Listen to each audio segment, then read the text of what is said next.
welcome to the next episode of Bisportuals. I'm your host, Ryan. I'm Cameron. And I'm Kyle. Thank you all for Kyle hitting a little shimmy. It's hitting a little bit. Hitting a little Steph Curry. Because Kyle is also not in the playoffs anymore.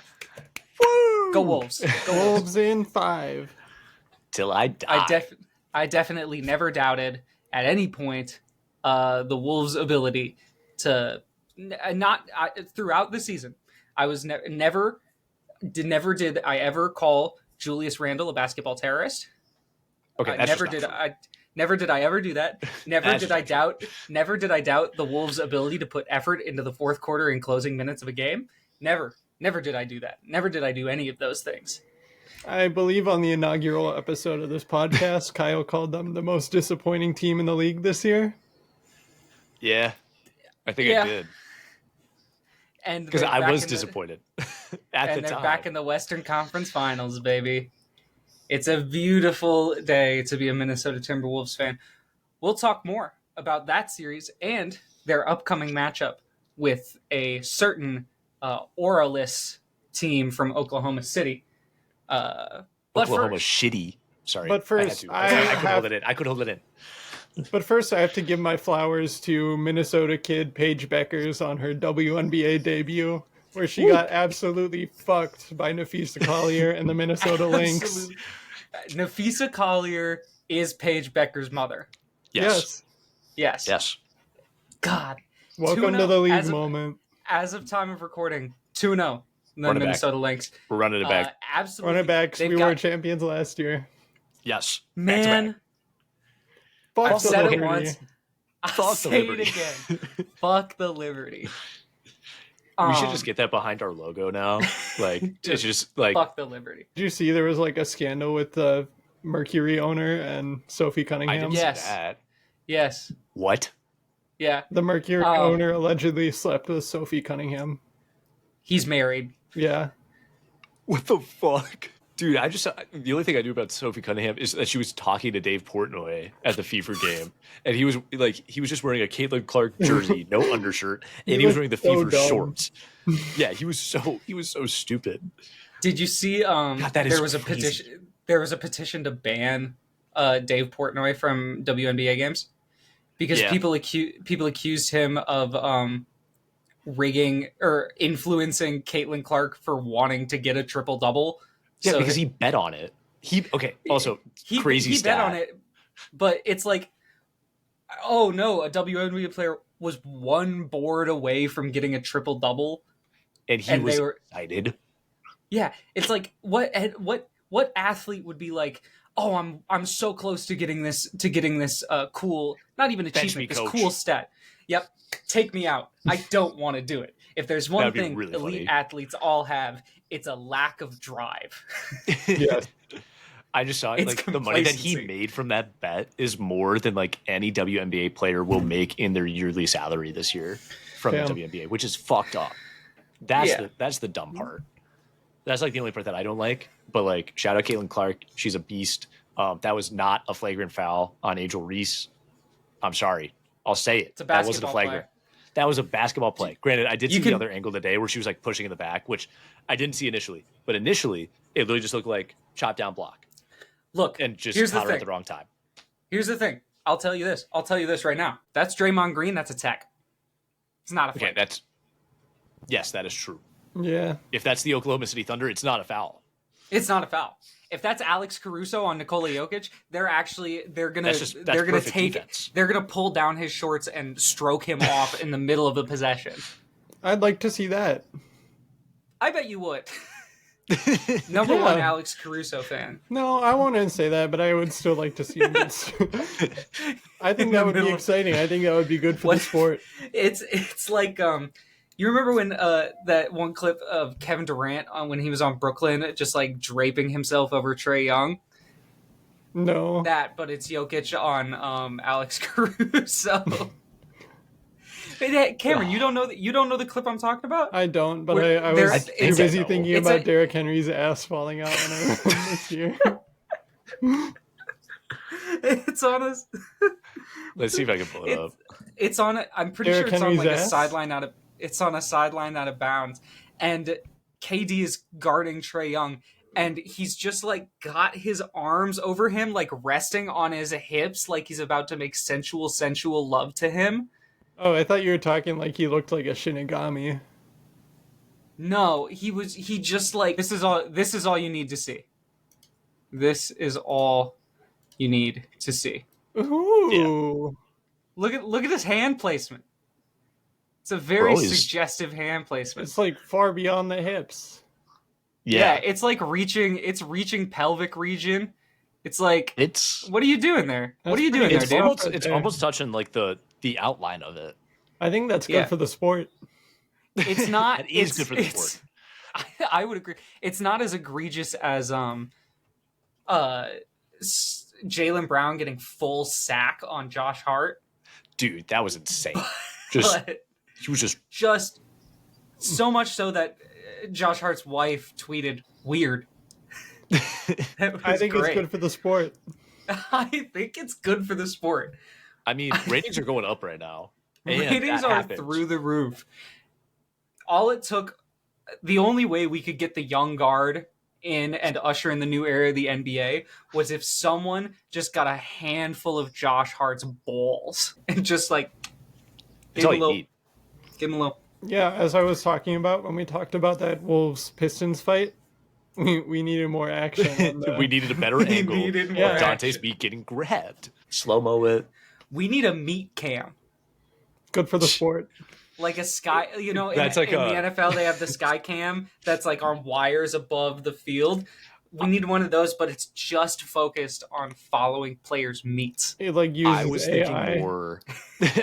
I was thinking more of like, the alt streams for like League of Legends where you could like focus on one player. For the NBA, but it's just on their dick. Like there's no other like gameplay. It's just like it rotates around, it follows their movements. Like that would be great for the sport. Instead of hate watching, now it's meat watching. Meat watching, yeah. Yeah. We could truly have a meat off in the NBA. You could have, Shea already lost, but yeah, true. But you could truly have, what would the betting lines be on those alt streams? Like halftime. Oh, you could have a 50-50 halftime. Which way it hanging? Yep. Which way? I like that to start. They are wearing pretty tight compression shorts though, so I don't know if it would be hanging. Fair point. And then, I mean, you could also do like, can you see the silhouette after halftime? Yes or no? Like, you can analyze the bulge to see if there is any potential boner action. You could bet on whether that happens. True. Or not. You could also bet on like, I was gonna say like STD condition. I'm gonna be honest. I think it happens more often than people think, because you can't tell me that Dylan Brooks, after that clip of him humping LeBron and calling it defense, he wasn't like maybe half-mast. No, for sure. That. You have to be. Like, you have a little chub. You have to be. Like, come on. You just did that to the GOAT. Yeah. Like, come on. You can't control yourself. If you were Draymond, you'd have come. If you were, and you know what? God, that would have been good for the sport. It would have been good for the sport. That's a crazy betting line of like, did they splooge their pants? And it's like plus 5,000. Yeah. That'd be crazy. For Draymond against the Lakers, it's like plus 1,000. It's only like minus 100. Yeah, it's actually favored. Yeah. It's favored in the game. I love how we're 10 minutes into the recording and still talking about this. The people need to know. Yeah. This is quality content. This is what they're clamoring for. I would say good for the sport, good for the pod. God bless. Let's go ahead. As we get into the conference finals here, we're down to 4 teams, so we're going to be talking a lot about lineups. A lot about matchups, a lot about I can't remember who said it, but it works in boxing, it works in the NBA as well. But styles make fights.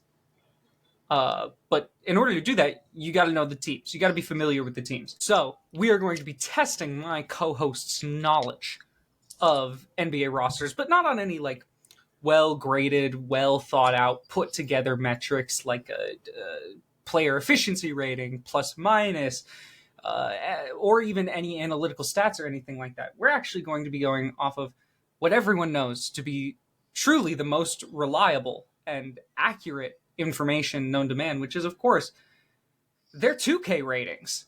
Woo! We will be guessing. My co-hosts will be guessing their team. I will give them the 2K ratings of all players on their starting roster of a given team in the NBA. They will be guessing them, and we will figure out how poorly put together some of these NBA 2K ratings are. Because I'll be totally upfront. Even in doing research for this setup, I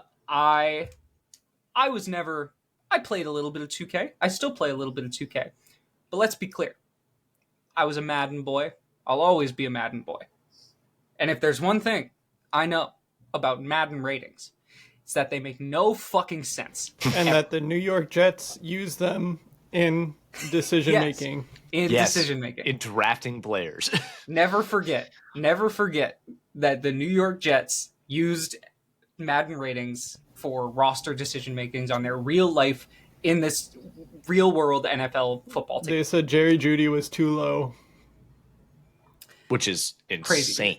So, how this is going to work, I will read off the Madden ratings, the 2K ratings of the starting 5. I'll start at the 1. I'll go all the way through to the 5. And the first person who can tell me the name of the team that I am listing off gets the point. We have a total of 5 teams here. So it is a first to 3 wins the game. But of course, as always, I need to know who is ready to answer. And of course, in order to know who's ready to answer, I'm going to need some buzzer sounds. Cameron, I want to start with you this week. What is your buzzer sound? Okay. Good to know. I'm not going to miss that. Kyle, what is your buzzer sound? I'm going to go down a similar road here. Kaboom! Okay, beautiful. 2 syllables, that's tricky. That's going to be a mouthful. That's going to be a mouthful. Risky. I'll get it out. Also, if you want to take a guess before I finish the starting 5, you can buzz in, but you're not going to get all the information. All right. Are we ready for our first team? Let's get it. All right. Yeah. This is starting at the 1 and going to the 5. We have a 79, a 94, Jesus, an 83, an 86, and an 86. Oh, Cameron. Minnesota Timberwolves. It is the Minnesota Timberwolves. I had a feeling. I was just too scared. They got bite at a 79. Disrespectful. It's because he's old. Yeah, I get it. Like he's Randall older, too low but as well. Yeah, Randall's too low, and Rudy's too low. He's only an 86. Jaden at an 80.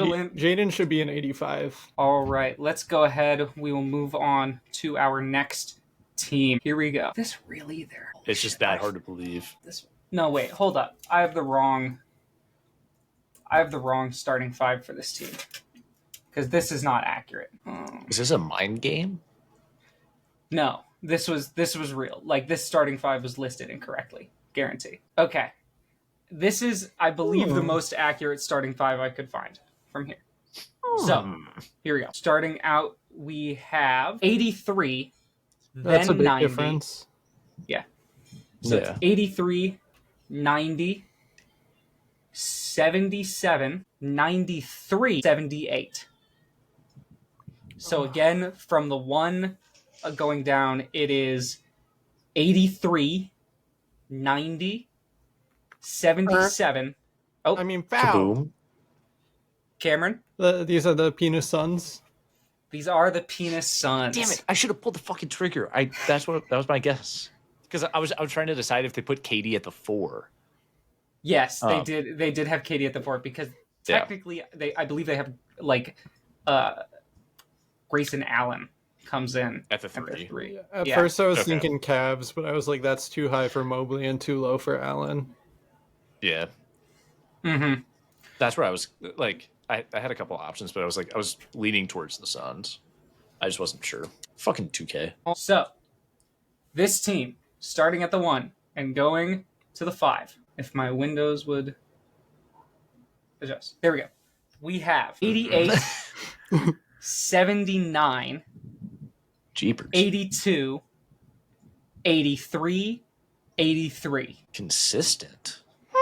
Again, it is 88, 79, 83, or 82, 83, 83. Yeah, 82, 83, 83. God, these are formatted so awfully. So 88 is point guard? Yes, 88 is point guard. So not a lot of high-end talent. Okay, Kyle, yeah? I'm thinking the Chicago Bulls. You're not thinking right. It is not the Chicago Bulls. This team does not have a lot of high-end talent, and their high-end talent has the grade they have not because of on-the-court play. Is this the fucking Sixers? This is not the Sixers. I was like, did they put Embiid that low? No. I know they dropped him. They would never drop Embiid that low. Okay, I have another guess. I think. Man, I'm fucking stuck. Someone should let it rip. Kaboom. Kyle? Since you said off court, I'm gonna guess the Charlotte Hornets because they're gonna put the Charlotte Hornets. Yeah, Melo at 88. And then, he's an 88 only because he can't stay on the court. He would be higher if he could. I was thinking Clippers for a minute. That one was tough. The other one I was thinking of was like the Magic, but then it was like, well, no, Paolo. Yeah, that's why I stopped. I was like, surely with ratings like this, you've got to be a playoff team, right? And I was going through that. Dude, speaking of the Orlando Magic, that song is just so good. It's so catchy. Is Brandon Miller in 89? Orlando Magic. Brandon Miller? No, he was the 80. He was the 82.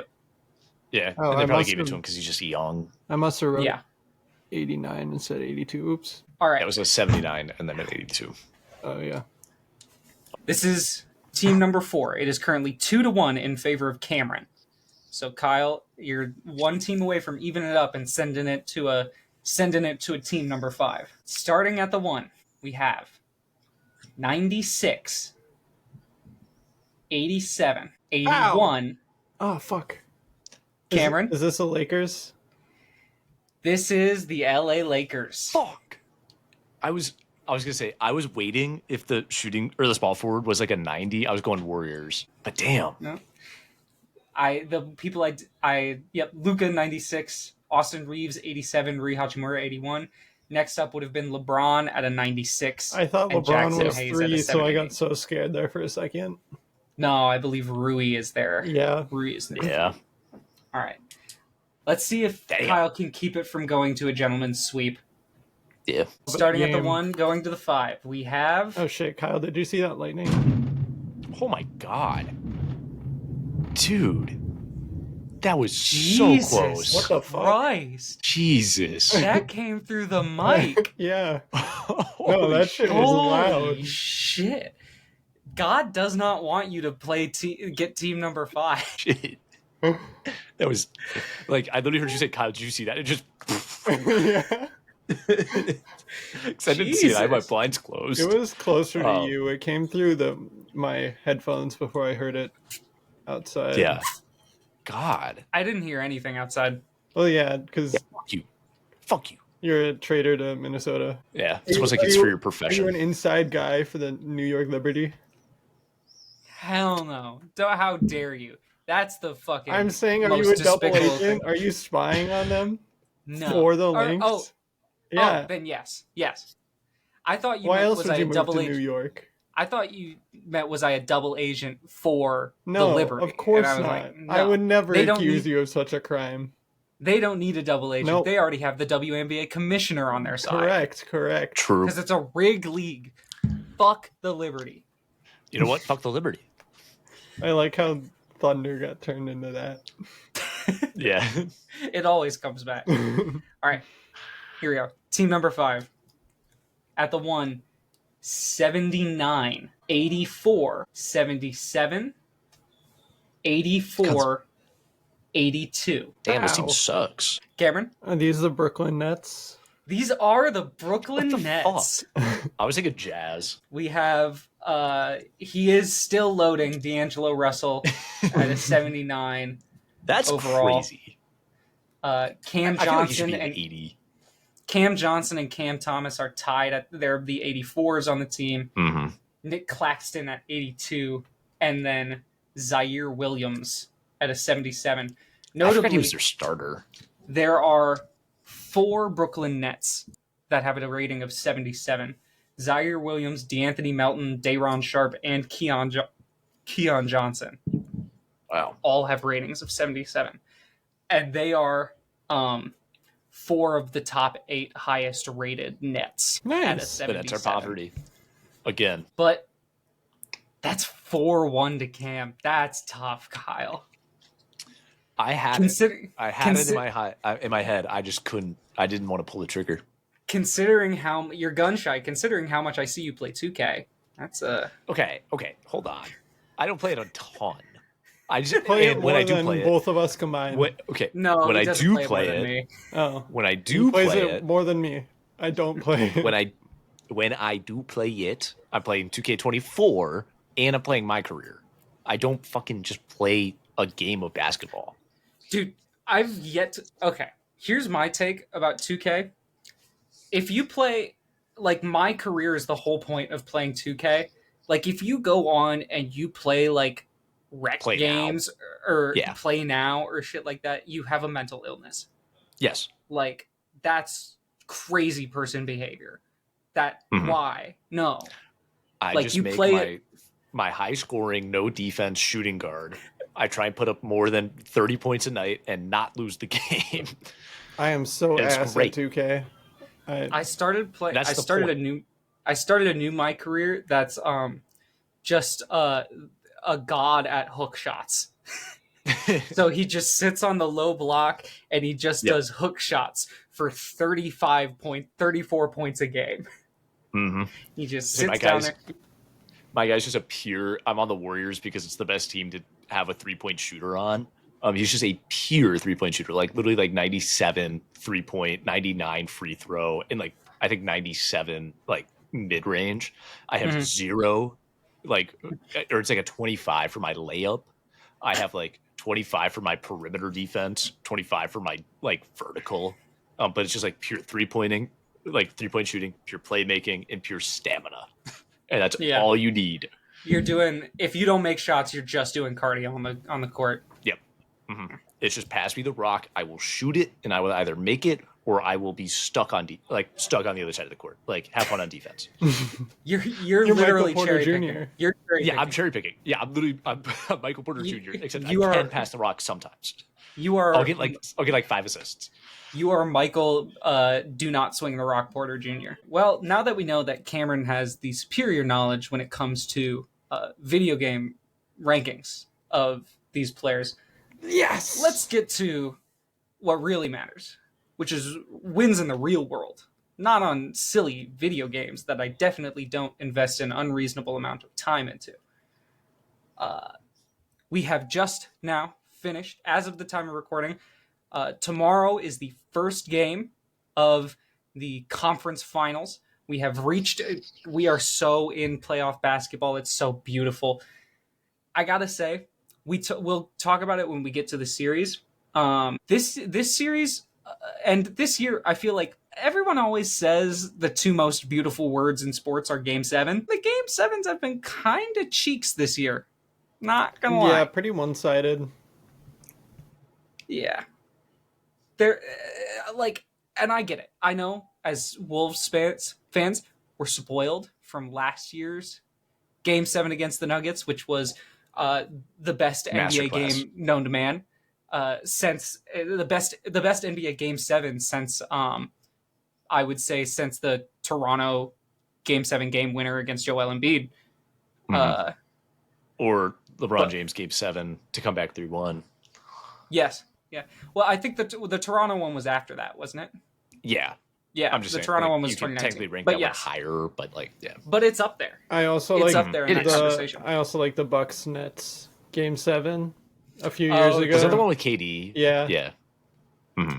It came down to his feet being an inch too big. A size 13 or whatever it was, or size 16. His foot was on the line. Mm-hmm. Just like LeBron's foot was on the line in that one Timberwolves game that he keeps complaining about. Yes, it was. LeBron's foot was on the line. And he literally posted photo proof of it on his Instagram. It was like, fuck the refs. And it's like, bro, your toe is literally on the line. LeBron. Come on. My Pookie Bear. You're better than my this. glorious God King. Come on. But we can't talk about these finals without revisiting the conference semis. And I'll be honest, guys, I'm a little hesitant to go back because, as I alluded to last week, boy, we fucked it. We fucked it good. We fucked it hard, and we fucked it long. Well, maybe not long for some of them. Yeah, we did not last. Yeah, some of our predictions did not last. In fact, they were proven wrong almost immediately. For you, it was instantly. It could not have failed quicker. But for the sake of honesty and clarity and fairness on this show, Cameron, do you want to go ahead and give us a recap of let's start out east with the one in my new town that I definitely got right. Yeah. So the Boston Celtics and the New York Knicks played. I said Boston in 5, Kyle said Boston in 6, and Ryan courageously said Boston in 4. The Boston Celtics ended up losing in 6 games to the New York Knicks, following Jason Tatum's injury that we talked about last episode. So that is 0 points for us in that game. Boy, yeah, that's a tough series. Well, tough series. Go ahead. Yeah.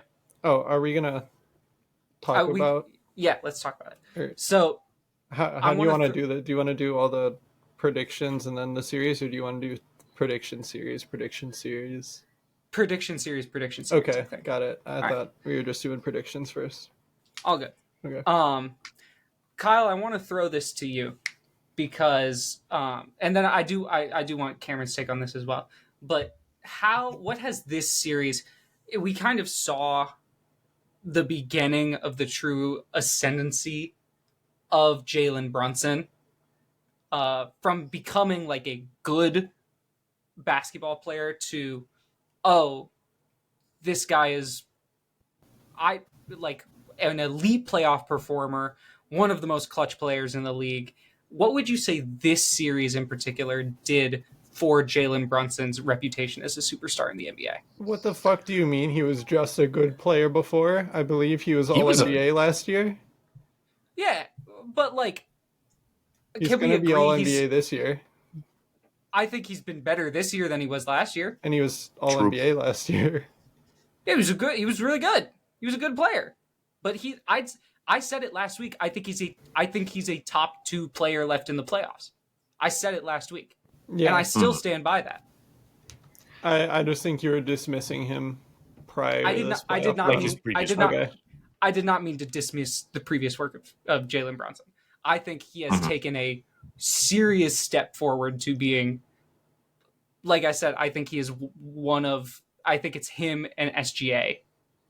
I think it's SGA, then him, for the best players left in these playoffs right now.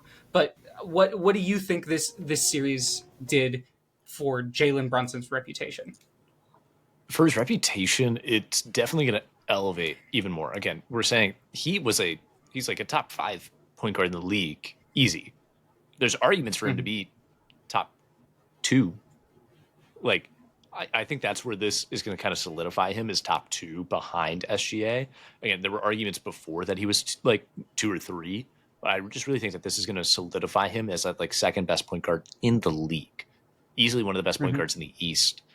Part of it for me, this season in particular, it feels like he's playing a lot more ethical.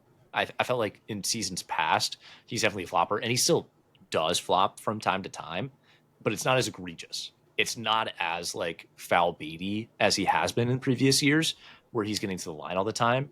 He still gets to the line, which is fair, but this year, I feel like he's doing a lot better at making his shots and not just attempting to draw a foul and hucking up the ball. It's oh, hey, I'm actually going to try and make this.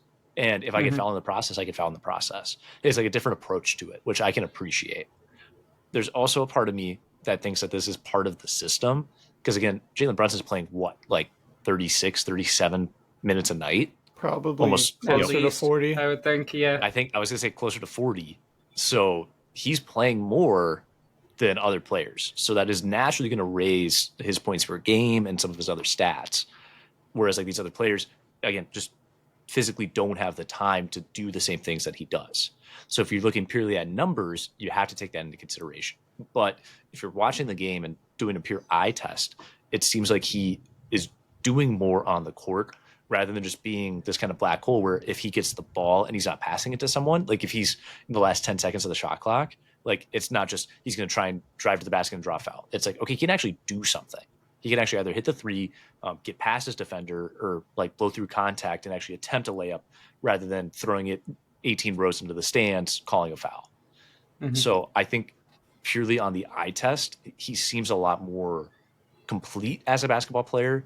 And in the stats, I want to hold my breath a little bit longer for his efficiency and for his like performance.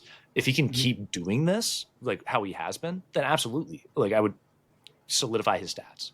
But for right now, I just again take a pause, watch how he plays. If he can continue this, then absolutely let's have those high value conversations. Cameron, I want to throw a question to you because a consequence of the city that the Knicks are in. This is New York. And just because of the viewership and the fan base, when the Knicks are good, the NBA does well.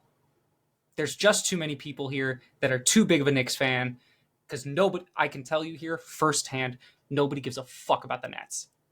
Nobody cares about the Nets. Not even in Brooklyn. This is a Knicks town. And when the Knicks are good, it's good for basketball and it's good for the NBA. How do you see this Knicks team this year? Do you see this team and the way that they're playing currently as something that can be long-term sustainable for the team? Or is this like a 2-year win now window before they have to either tear it down or rebuild, depending on how the apron is going to work out and their contracts are going to grow? How do you see the future of this Knicks team looking? I don't know the exact details on their contracts, but I do know Cat is making a lot of money.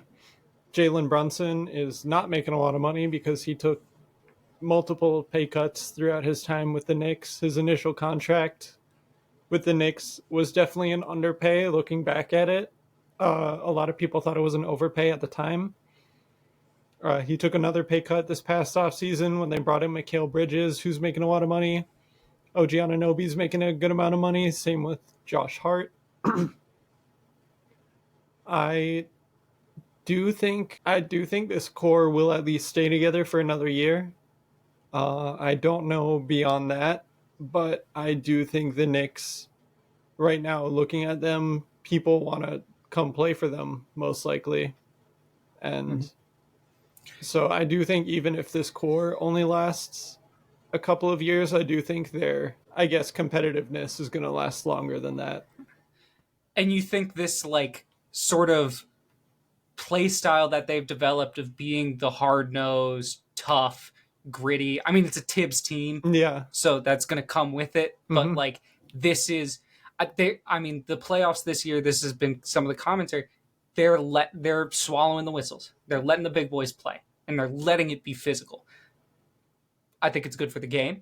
Not as good as a meat cam would be, but do you think that this physical style of play is going to continue to be beneficial for the Knicks in these playoffs? I mean, during these playoffs, yes. I do think the Pacers are a team that also likes to get physical.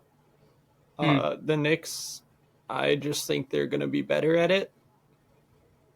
We'll get to talking more about the series later, but in the future, I think as long as Tibbs is the coach of this team, that's what they're going to be going for, especially when making trades and free agency decisions, draft decisions. Tibbs is going to want to get his guys, of course. Yeah, he doesn't seem like the most flexible guy when it comes to team philosophy. Of course not. Not at all. And I'll talk more about that later. All right. Do we have anything else we wanted to say on the Knicks or on the Celtics before I think we can continue to the East? Oh, yeah, we have one little thing. Yeah. And then Cameron, Kyle, then Cameron. Yeah. I saw it on Twitter, and you guys saw me respond to it today, of a Boston fan saying how it's bad for the sport of like all the winners of like the franchises in the conference finals this year. Yeah. And it's like, bro, this is so good for the NBA. Because like I was like trying to like think through it in my car today. It's like basically the equivalent of it would be like if Minnesota Vikings and the Dallas Cowboys, who haven't won a Super Bowl in 50 years, were playing for the NFC. Then it's like the Jets and the Colts are playing in the AFC. Like, again, I feel like if that was an NFL situation, people would be like, oh my God, this is actually awesome. Like, it's, I think that was like pedigree. The 2009 conference finals almost. Right. You remember when people freaked the fuck out when Blake Bortles and the Jacksonville Jaguars were in a conference finals? Same for Case Keenum and the Vikings. Yeah. Literally. Like, and it's Nick teams that like Foles want Tom a chance Brady. to win. Yeah. And so now it's either the first team in 50 years or three teams that have never won a championship before. Like, that is good for the sport. I also think it's really cool that it's going to be, like, I think it's the first time ever where 7 years in a row, it's going to be a different champion, which that is great for the sport. Again, when you talk about parity and competition, like anybody can win it. Anybody can go all the way. It's not just these. Has a team that's made it to the finals made it back to the finals the next year? Or the team that won? I don't think so. In this I don't window. think so. I think not since Boston the Warriors did. Oh yeah, didn't Boston? Not after they won. Oh, then no. Yeah, no, because the Nuggets didn't make it back the year after. Warriors. Oh, because they didn't make back. Boston lost to the Heat. Yeah, because it was don't let us get one, and then they got one and then lost in Game 7. Yep. Yeah. So again, I just think it's like I hated that take where this is bad for the sport. Because this is literally the perfect thing for the sport. And you're going to get more Minnesota fans engaged because it's like, oh my God, they're actually like good. You're going to get more Indiana fans engaged because, wait, they're also good. And then, granted, Oklahoma City fans are already engaged because that's the only thing they have in their shitty city. Sorry. But, like, again, you're drawing more fans into the sport. I'm not. You're drawing more fans into the sport. You're drawing more attention to it because it's like, wait, what? Like, it's a conversation to have. It's like it's not like it has been where it was like the Cavs and the Warriors where the conversation they're back at it again. We'll see them again next year. It's wow, this is really cool. Like I've never like the Timberwolves have never made it. Is their team good? Like there's questions that you can actually ask. There's a conversation to have around basketball with just casual people that maybe aren't as in tune. So I think that is what's good for the sport. And let's be clear. As much as we all know, if the Minnesota Timberwolves won the championship, Minneapolis would shut down for a little bit. Oh, it would burn down. Let's be clear. New York would burn down. The island of Manhattan would disappear from all maps. It would be a rubble waste town if the New York Knicks won an NBA championship. 9/11 would look like Christmas. It would be it would be a walk in Central Park compared to the devastation that New York residents will inflict on their own city if Jalen Brunson and Karl Anthony Towns lead them to an NBA championship. I already told my boss at work, if the Wolves win a championship, you will not see me for a week. Like, I don't know what I'm going to do. I don't know where I'm going to be. Drink. Yep. I will be at the championship parade. You will see me there. 100%. And the rest of that, who knows? I don't think we really talk much about Boston, but I think in the first two games of the series, you had big performances from OG Anunoby and Mikal Bridges to help the Knicks win in TD Garden. They were just playing with more intensity, more hunger than the Celtics were, even if some of the Celtics, like Jason Tatum and later in the series, Luke Cornett, were putting up great individual performances. Dude, Game 5, Luke Cornett. That is a legacy. That will be a like. I think like he went off like Luke Cornett in Game 5. He had like 8 or 9 blocks. I know a certain. Yeah, he was crazy. I know a certain Brian Scalabrine fan that's going to be pulling out Luke Cornett Game 5 like crazy. Probably Dunleavy Shuckle. You're right. It is Dunleavy Shuckle. Our good pal. Yeah, I think they relied too heavily on getting performances like that, and it did help them in Game 5. Even without Tatum, they had the Luke Cornett legacy game. Mm-hmm. But I just didn't think they were playing with the intensity you would like to see from a team that's trying to go back to back. Going into the series, they were still the favorites for the title, and obviously injuries suck ass, and what happened to Tatum sucks, but they were down 3-1 already. It doesn't excuse coming out and losing 2 on your home court. Yeah. And to be fair, let's be clear. If the Celtics didn't have 2 of the worst shooting performances of their season in games 1 and 2, it's a very different series. It's probably 2-2, could be 3-1 in favor of the Celtics. They could never be the Minnesota Timberwolves who can win with bad shooting. They never could. But that's what happens when you play high variance 3-point reliant basketball. Like when you're that reliant on shooting, you have to understand the NBA is a game of runs. It's a game of runs. And if you go cold from 3 and you don't have that microwave player who can just come in and instantly get hot, and they don't need to see one go in, they've already got it. And they kind of have that in Jason Tatum, but he was not playing up to what we kind of expect out of him as the second best player on the team, potentially. Jaylen Brown supremacy. But when you play that style of basketball, you have to understand the risks that are coming of if you go cold, you're fucked. I would like to point to one of our favorite examples being the 2018-2019 Houston Rockets. Yes. Yep. 28 straight missed 3-pointers. I thought it was 29. Or is it 29? It was around there. Yeah. It almost was 30. Way too many. Mm-hmm. Yep. And plus, you have no consistent paint aggression. That's something that I used to, or this season during the regular season, I got on. Not like he ever heard me or anything, but I got on Ant a lot because when the shot wasn't falling, you have to go to the paint. You have to drive. You have to get fouls. You have to get easy buckets. And when Ant was in his, I'm shooting the 3, I'm shooting that left side step back on the corner 3 every time. I don't want to go to overtime. Like, it's not a great shot. Mm-hmm. You're good at it, Ant, but it's not a good shot. Get to the bucket. Boston, in those first 2 games, they said, we will shoot ourselves out of this slump, and instead they shot themselves. Wow. Kaboom. All right, do we want to head to the other series in the East? Let's do it. All right. I mean, we probably should. The 1 seed Cleveland Cavaliers took on the 4 seed Indiana Pacers. I had the Cavs winning in 6 games. Kyle and Ryan had the Cavs winning in 7 games. What was it? 5 or 6 games for the Pacers? I don't remember. I think 5.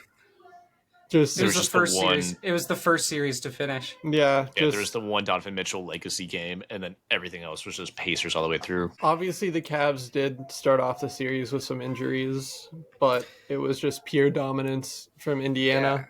Yeah. Congratulations to the 2015 Atlanta Hawks. Yep. You now They're have not the worst 1 seed ever. You now have a partner in crime of getting absolutely fucking walloped. What about the 1 seed Milwaukee Bucks roughly 2 years ago?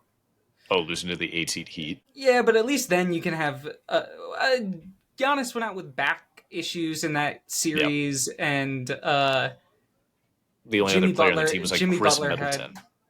Jimmy Butler had playoff Jimmy performances. Yeah, but you're still talking about injuries. You could say the same thing for the Cavs, and the Cavs swept the first round of the playoffs still. Yeah. But I don't like that narrative as much, so I'm not going to subscribe to it. Love that. But it's what a devastating end to the series. for Cleveland. Cameron, I want to start with you on this. If you're the Cleveland Cavaliers here, and you've now had this heartbreak, Donovan Mitchell has somehow, there was a little bit of conversation, but he somehow escaped the conversation of him being a guard version of Joel Embiid with his inability to make a conference finals game. If you're the Cavaliers, are you looking at this roster and saying, we ran it back last year, we still believe in the core, we're not going to move anything? Was this an anomaly for them and they should just keep it moving into next year?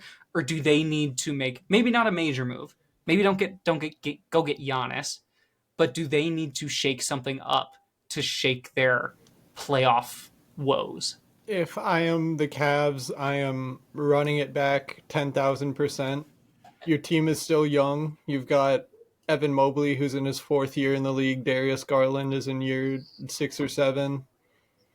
Donovan Mitchell and Jared Allen are both still, I wouldn't say like young players, but they're not old by any means. I think they're only in like year 10 or 11. Yeah, they're in like their late 20s, I think.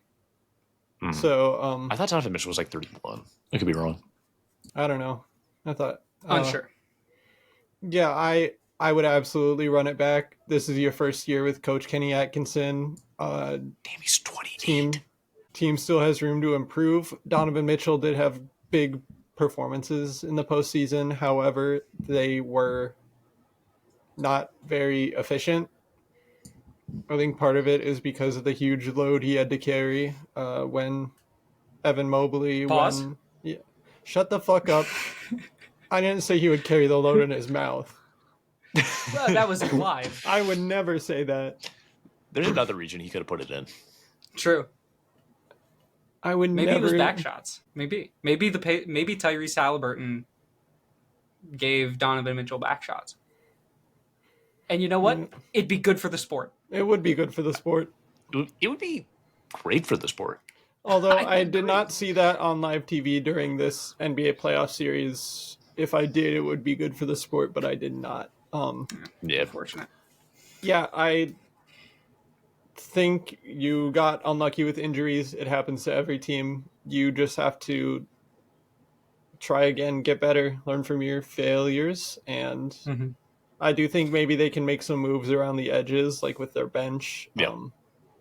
I do think. Yeah, I think Ty Jerome is a big conversation. He's due to be re-signed. He was a 6th Man of the Year candidate. However, he was not good at all in the playoffs, other than in that elimination game when he hit like 2 threes in a minute. That was pretty cool, but yeah, you did not get nearly as much as you would have liked from him. And so I do think if they let him walk, they will need to look for other options. Did the Cavs, once they had locked up the 1 seed in the East, did they sit folks? Or did they play them? I think they played. They mostly played, I think. Maybe because they didn't really lock it until like Boston was within week. like 5 games. Oh, fair point. Yeah, so they had to play. Yeah, it was the West. The West got the 1 seed got locked super early. Yeah. Mm-hmm. Just because OKC took such a big lead ahead of everyone. Yeah. I think you'd be, if you're a Cavs fan, I think both opinions could have some merit of like, I think I said it a week or two ago of like, look, you could totally chalk this year up to injury and unlucky timing, just like the Warriors are going to do it, but you're in a much better spot for the future than the Warriors are. You could totally just say, we just need another run at it. We won't get unlucky with injuries this time. I think you'd also be equally valid in saying, you know what, LeBron, if you've got 1 year left, take your player option, deny your player option, come take 10 million, finish it out in the land. And he's not like Bronny. You can't at this point. No. I think it would be a cool narrative. Story. Yeah. And that would be his like retirement tour. It would be with Cleveland. Like that could, again, I see the story aspect of it. I just don't think it's practical. Especially for the Lakers. There's no way that. Well, granted, I know it's a player option, but like, I don't think he would do that to LA. I think he's really set his roots, and we said it last week. That's like California is a great spot for someone to kind of retire and get those connections. And if anybody is looking for connections and would be a huge name after basketball, it's LeBron. And he's going to be in LA whether he likes it or not. So I think just at this point in his career, it makes sense for him to be there.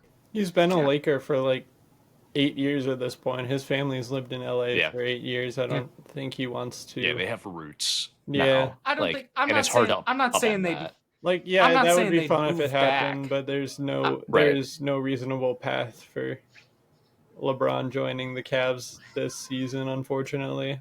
There is for LeBron, not for Bronny, and not for logistically the rest of his family. Yeah. But like, there is. Don't say there isn't a path. There is absolutely a path. There's a path, but it's not reasonable in my opinion. Yeah. Look, I think the one thing that it wasn't supposed to be reasonable for him to go to Miami and make a big three down there, and then he did it. You never know. Yeah. I just think one thing that the Cavs need to consider here is just like, again, fine-tuning the edges, like physically on their roster and then physically on the court. Because the other part of this series was just like, obviously the Pacers torched them from three.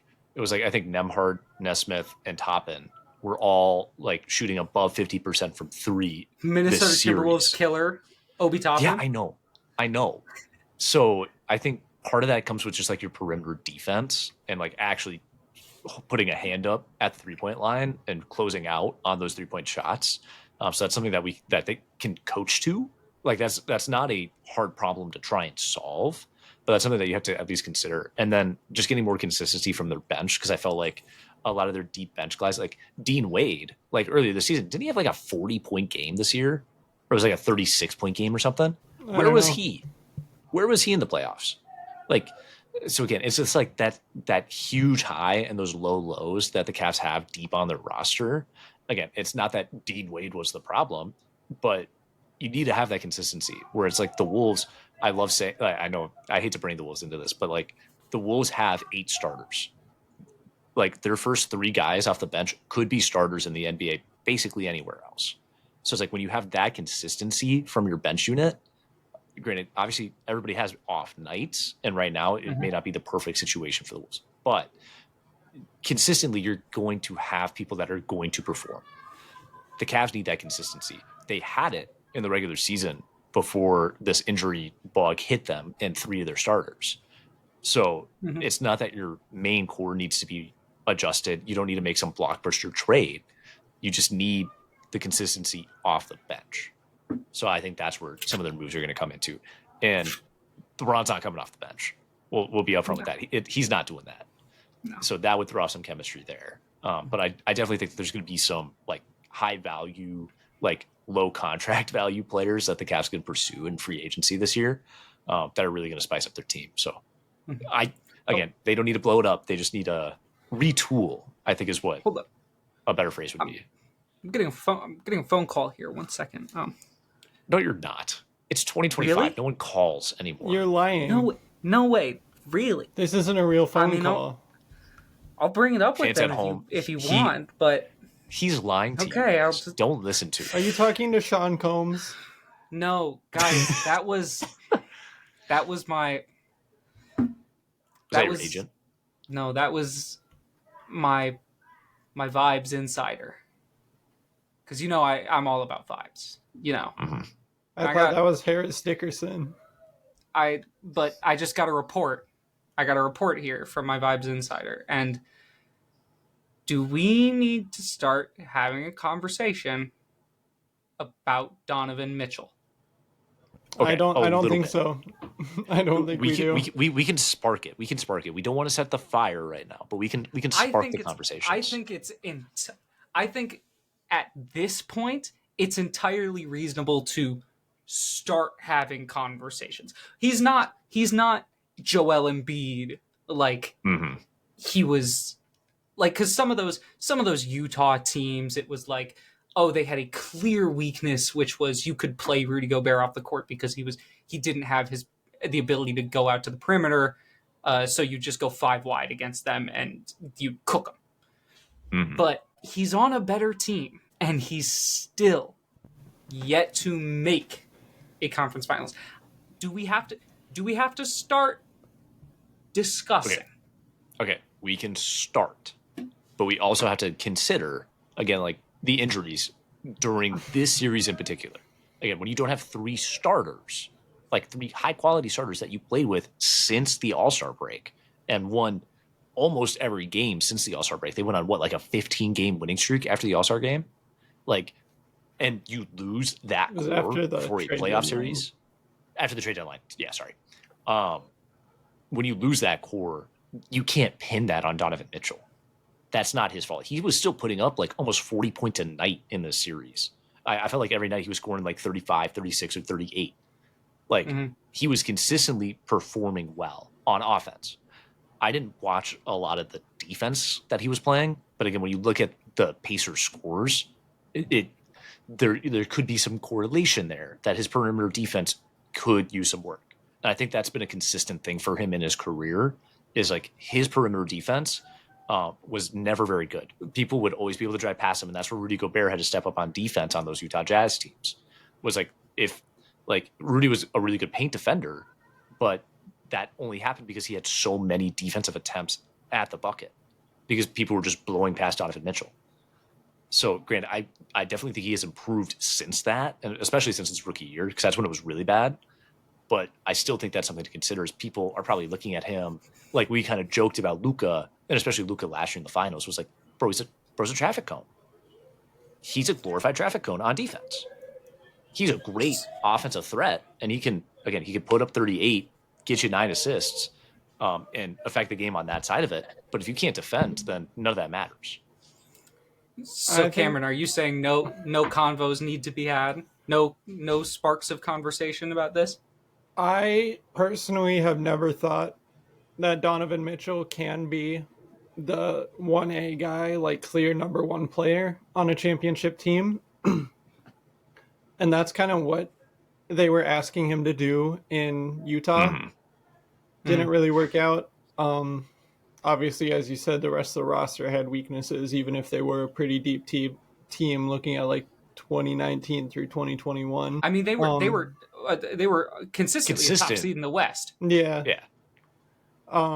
Looking at him now, the team he's playing around with is young. They were inexperienced before he came in. Obviously, they have had a couple playoff runs now, but they are still overall a pretty young team. I do think that, like, as much as I like to make fun of Joel Embiid for it, like not making a conference final, I do think that's kind of a weak criticism, because like you can say it about anyone until it happens. Like with Cat, he was 28 before he made his first conference finals. Now he's in his second. But now he's made 2 back-to-back. Yeah, in 2 different conferences. It's not like people were always saying, "Oh, Cat, he's just empty stats," and now that's clearly not an argument. You just have to kind of give it time, because now they're just great calling him players gay. will do great things. Like I do think which it is is why like I a don't weak criticism. Yeah, Joel Embiid is not a great player, so he won't do great things. He is empty stats through and through. I was gonna say, I saw it today, and I'm sure you guys saw it too, where it was like that picture where it was like Chet, it was like conference finals appearances, and it was like Wemby and Sengun 0 and Chet 1, and it's like, bro, that's just circumstantial. Like, that wasn't on him. That was just like, again, the Spurs haven't been able to put a team together, and the Rockets, this was their first like true playoff appearance as a high seed. So and it's like, that's just pure circumstantial. They got one game out of Jalen Green. And did you see Chet in the clutch? not that atrocious. Great. So again, dude, like, it's circumstantial video. for that argument. I love. You've all seen the clip where it's the Chet Holmgren after Julius Randle puts one shoulder into him on a drive, and it's just. And you've also seen a clip of him saying what he likes to eat at his family's Thanksgiving. Oxtail. Greens. He's gonna get some good home cooking when he comes here for games 3 and 4. When he comes to Minneapolis, Minnesota. Let's go ahead. Speaking of Minneapolis, Minnesota, let's head over to the West. Let's talk T-Wolves, baby. Second year in a row, back to the conference finals. Cameron, how did we do on these predictions? So the West definitely went a lot better than the East. The Minnesota Timberwolves ended up throttling the Golden State Warriors in 5 games after a 1-point loss in game 1.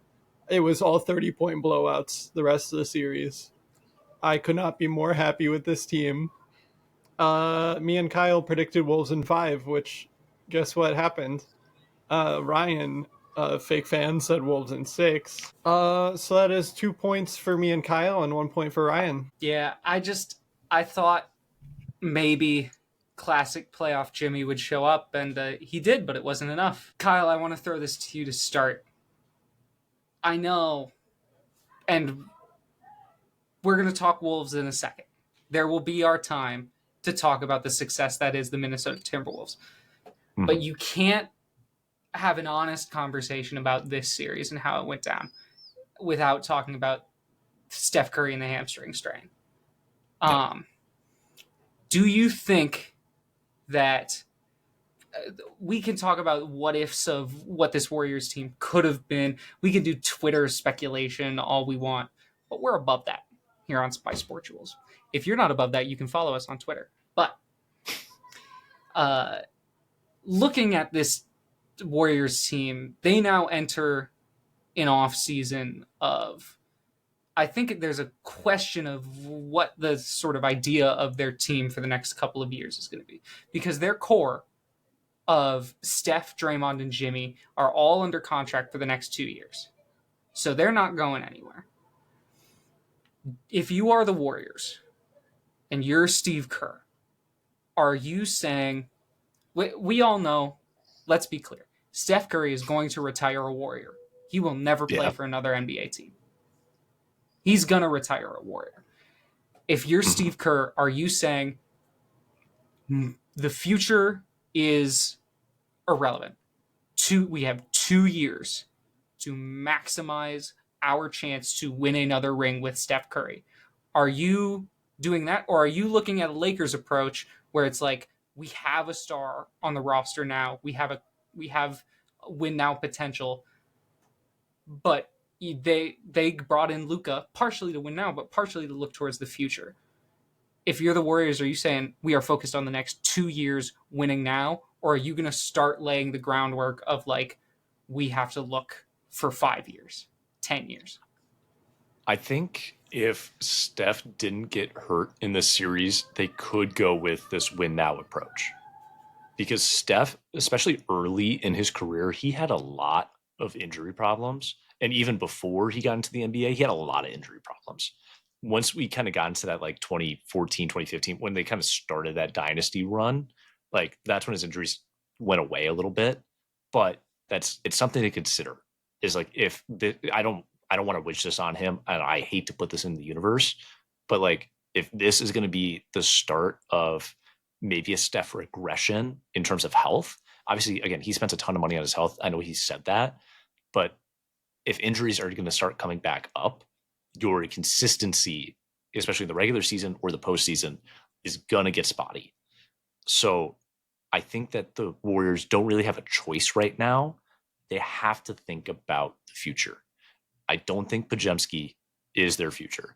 I don't think Kuminga is their future. I think Kuminga could be a really good like bench rotation player, because like when he was coming off the bench, he was torching us. But the Warriors lose every single game that Kuminga plays more than 22 minutes. So that is something to consider as well.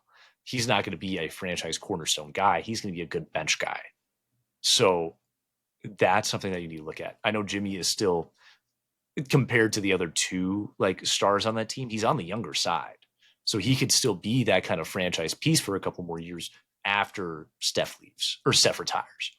But I don't think that Jimmy is also going to be your 1A guy much longer. So I say that there may be another trade that they may need to make to get some other piece. I say at this point, Draymond is causing more harm than good to your franchise. Obviously, like he stepped up as much as he could for scoring. And again, he's still, I hate to say it, he's still a good defender. Let's be clear. Him stepping up for scoring was like 4 points or 10 points in most games. He had a couple games where he was shooting really well from three, but he had a couple. Yeah, he had a couple where it was three, but like I remember. Well, but to talk about he's doing more harm from good. That game he fouled out. He had 4 points. Yeah, in that game. And I get the Warriors. The Warriors aren't usually, they do all they can to not put Draymond in a position where they have to rely on him for scoring. But you can't have 4 points as a starter in the NBA. I complain unless your name is Mike Conley, and then it's okay. I complain consistently about Rudy Gobert's lack of offensive ability to do anything functional on offense. And he puts up consistently more than 4 points. Like, there's levels to this shit. I think that Draymond obviously isn't a cornerstone piece that you can send to go get someone else. But that would be a piece that you would send to make contracts work. And again, you send, Podziemski or Kuminga or some other package like that to go get that star, that next generation. Who knows? It could be even like LaMelo, something like that, because the Hornets are 2 losses away from blowing it up, I feel like, or like 2 big kind of like core cataclysms away from it. Or so I think LaMelo to the Clippers. Right. So, and again, LaMelo going out to California is going to suit him better. Like, there's pieces there. That's just the first thing that came to mind. But I think that the Warriors need to make some kind of a move. And maybe it's, hey, we'll trade you some players to get us a better draft pick if they really like some of this young talent this year. Because this is a deep class, especially for high-end talent. So even if they just want to get a better pick this year, or they want to get that next player, I think that they have to start opening their window more, especially in the West, where there's a lot of teams that are ready to win now. It's going to be hard to compete with that when you have, I hate to say it, an aging Steph Curry, an aging Draymond Green, an inconsistent bench, an inconsistent starting 5 sometimes. Like, when you have problems like that, it's going to be hard to win the West. So that's where you need to start looking to open your window later, where some of these other teams don't have that same luxury. And I hate to say that it's a luxury, that it's like you can't really win now, but right now you have the ability to make that decision to start focusing on that. Whereas all these other teams are stuck with this decision of we need to win now. Cameron, I want to throw, because Kyle brought up an interesting point, and I want to get your take on this. One player who really, I think, raised their stock in this series was Jonathan Kuminga. When Steph was on the floor, he was unplayable. But with Steph out of the series, him and Jimmy Butler kind of became the center of whatever Golden State offense they could. He was the only one who could produce anything in isolation in the series. Because Jimmy Butler, especially in games 4 and 5, just became afraid to shoot the ball. Brandon Podziemski was allergic to good basketball. Yes, this is true.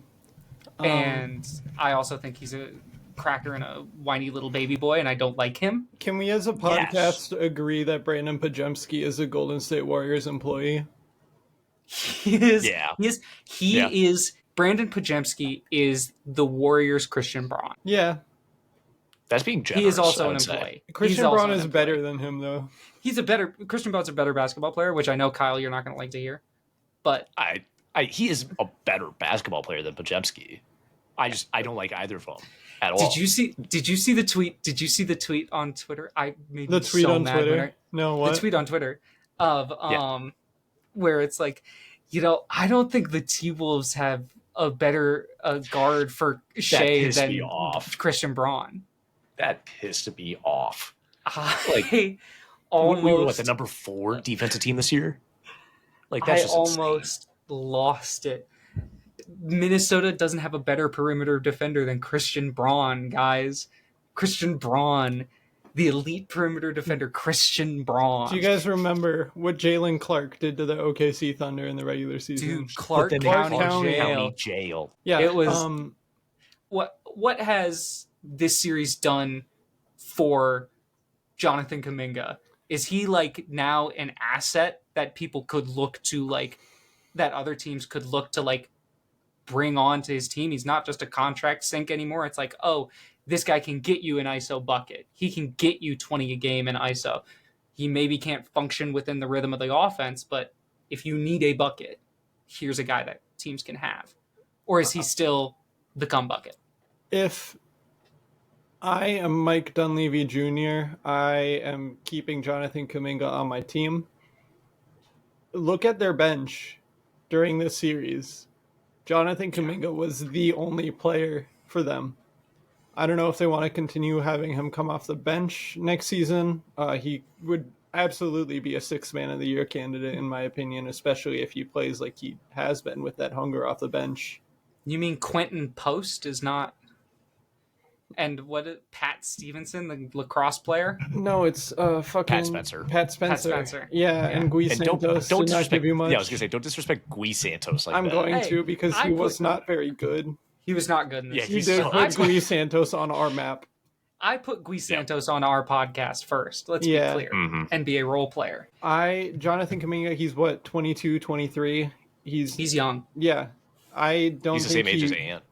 I don't think he was like I don't think he wasn't a valuable asset before. He is still very young. He has shown a lot of potential, especially in these playoffs. I think he was the one bright spot the Warriors had in this series. And I don't know, I would be You don't want to ship that. I would be afraid to trade it away if I was Mike Dunleavy. I really do not like the idea of them going out for another star, especially if you're trying to win a championship. Like, what makes you think you're going to be able to play Curry, Butler, and whatever third player 40-plus minutes a game? They have learned the lesson from the Phoenix Suns. They're too old to have no depth at all. Like, you're going to get absolutely cooked when any of those players are on their bench. Kind of like the Lakers in the first round. Kind of like the Nuggets in Game 7. Kind of like the Suns. Yeah. In everything for the last couple of years. You need a deep team, not a high-end team. Yeah. Now it's the time we've all been waiting for. Let's talk about the God's team. The team destined. The team of destiny. Which, if the NBA really truly cared about ratings, they would be a finals team with the New York Knicks. The Minnesota Timberwolves. You can say all you want about the style of basketball they played in this series. It was ugly. It was an ugly series from Minnesota. But good teams win ugly. Good teams don't only win pretty. You have to be able to win the ugly games. You have to be able to win the games when you shoot utter dog shit. When you're shooting Orlando Magic numbers from beyond the three, you still have to be able to win those games. And the Minnesota Timberwolves did. Cameron, I want to open the floor to you. What was your big takeaway about this Timberwolves team from this series now heading into the conference finals? Yeah, I think you said it. They win ugly games. They're scrappy. They'll do whatever it takes. We've seen Julius Randle play so much more physically, doing so much more all-around work. Even Anthony Edwards, he's had a few bad shooting nights. I think in the first two games, he only hit like a combined 3 jump shots. But he's been doing so much else. He's been getting a lot of steals. He's been playing like a menace on defense. Lots of playmaking, getting rebounds when our big guys can't.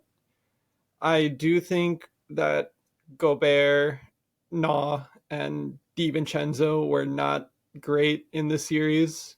DiVincenzo, I think, had a pretty good Game 5, but the real hero of Game 5, Mike Conley, my president. Yeah, Mike Conley for Minnesota president. Mike. I just really like that this team, like Anthony Edwards, Julius Randle, Naz Reid, Jaden McDaniels, they were doing everything they could down the stretch to win a game, and it worked out for them, especially once they had that wake-up call in Game 1.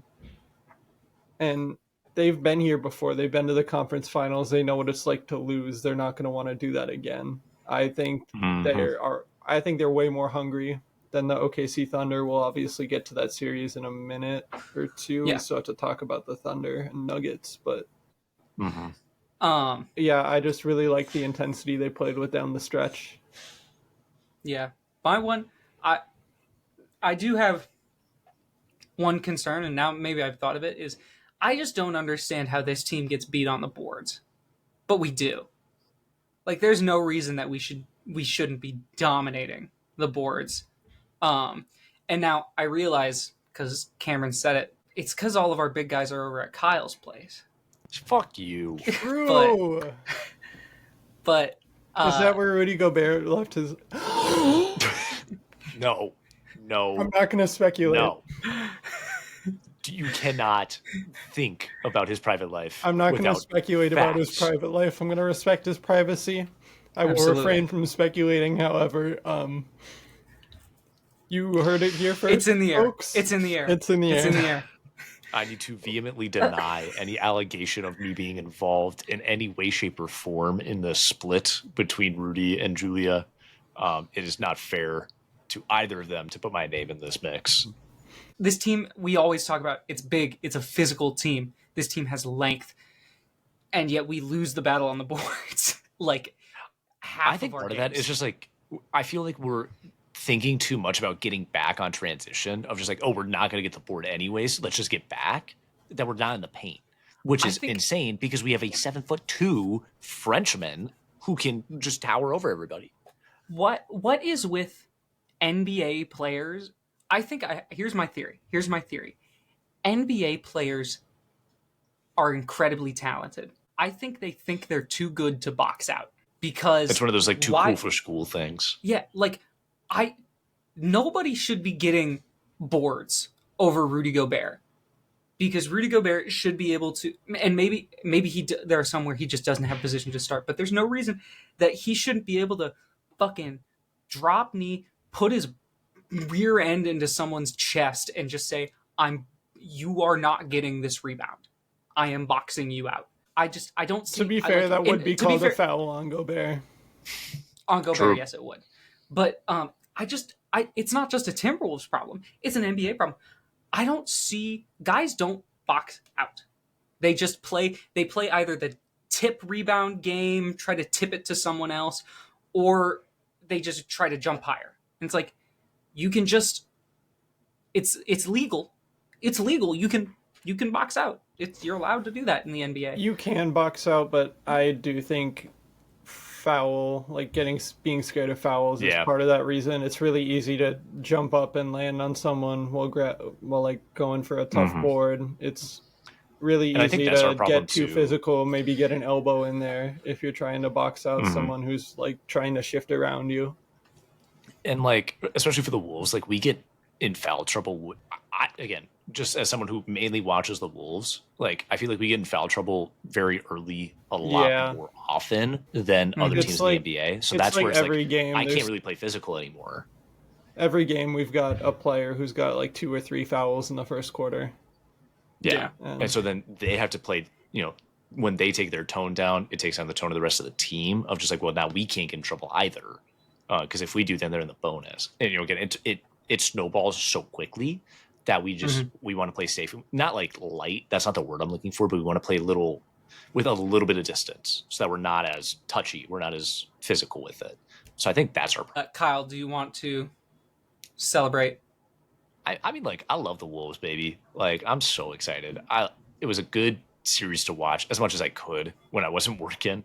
I'm excited going into this next one. Again, I think it's good for the sport to have us, not like us in particular, but like have a franchise like us in this position. A team that didn't start very well, was able to claw their way and fight in the Wild West to earn a spot in the playoffs and not have to play in the play-in, and then show up, in the first series, show up against the Warriors. Granted, we had, again, off nights, but we still won both series in 5 games, which no other team in the playoffs right now can say the same, that they won both of their series in 5 games. Indiana Pacers. Which I'll take back my comment. No team in the West.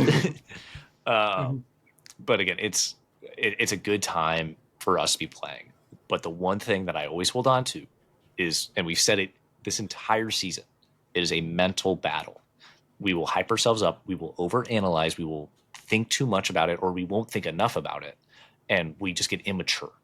And part of that comes with our core and how young we are. Because again, Ant is 23, Jaden's 23. I think Nas is 24. Na is 25 or 26. Like, again, that the core players here are young. other than, again, Gobert, Mike, and Randall, and Joe Ingles. But who is not a Joe Ingles player, is at the core. Unfortunately, Yeah. he's an elite inbounder. He is our secret weapon, sideline out of bounds. Yes. Mm-hmm. He had the highest plus minus per 36 in the NBA. Yeah, it was. He played 3 seconds. He played 3 seconds, and we got 3 points, and then immediately clocked out. So, So again, our young core just gets in their heads so often, which is the problem. So if we stay locked in, we stay focused on the right goals, then no team can beat us, in my opinion. Our roster is just that good. And even if it's not those top 8 guys, like I said earlier, look at our reserves. Look at how talented those guys are. Because again, they would be getting rotational minutes on half of the teams in the league. That's how deep our roster is. We don't play them, which I think is part of our problem sometimes. But when you look at our next opponent, who is also a very deep team, that is a good recipe. And it's working in the West, especially with these teams that have that high-end talent, that are always competing. You need a deep team, which is what we have, and that's why we got to this position. We just need to execute. We need to stay locked in, and again, nothing can stop us. 2 last things before we go on to the other series. 1, Chris Finch would sooner cut off a finger than play Terrence Shannon Jr. Or Rob Dillingham. Or even Jalen Clark in some instances. Yep. But you talked about that. I think an underrated factor here for the Timberwolves is that they went back to what works. They went back to #WolvesBack. Mm-hmm. No, bring the nice. I thought that was silly to start. We're back. Wolves back. Well, yeah, I think a lot of teams change for the playoffs. Right. Because I don't think the Thunder were Thunder up all season, were they? I don't know, but that's stupid. I feel that's cringe and dumb. Agreed. I saw that earlier today. I'm like, that's a stupid phrase. Look, I don't think there are very few. It's not as stupid as who dat and who day. True. Who day is the Pelicans, isn't it? Saints, right? Yeah. Is it? Because isn't who day is Isn't that Memphis? The Bengals. Who day is the Bengals? Yeah, no, it is. And who dat? Because it's who day say gonna beat the Bengals. Because there's a video of Joe Burrow doing it, and I'm like, a polar bear in Arlington. But Chet Holmgren, is that you? I love that meme so much. A polar bear in Arlington, Texas. I like the one where it's when it's a list of them and it's that one clown with all the military guys. I love that one. But I think underrated key to their vibes for the Timberwolves this year. #Wolves back. True. Never should have left. Let's have it over the final conference semis recap, and then we'll get into the conference finals. We had the Denver Nuggets and the Oklahoma City Thunder went on a 7-game bout, back and forth. It was a war. Yeah. Cameron, what were our predictions for this series?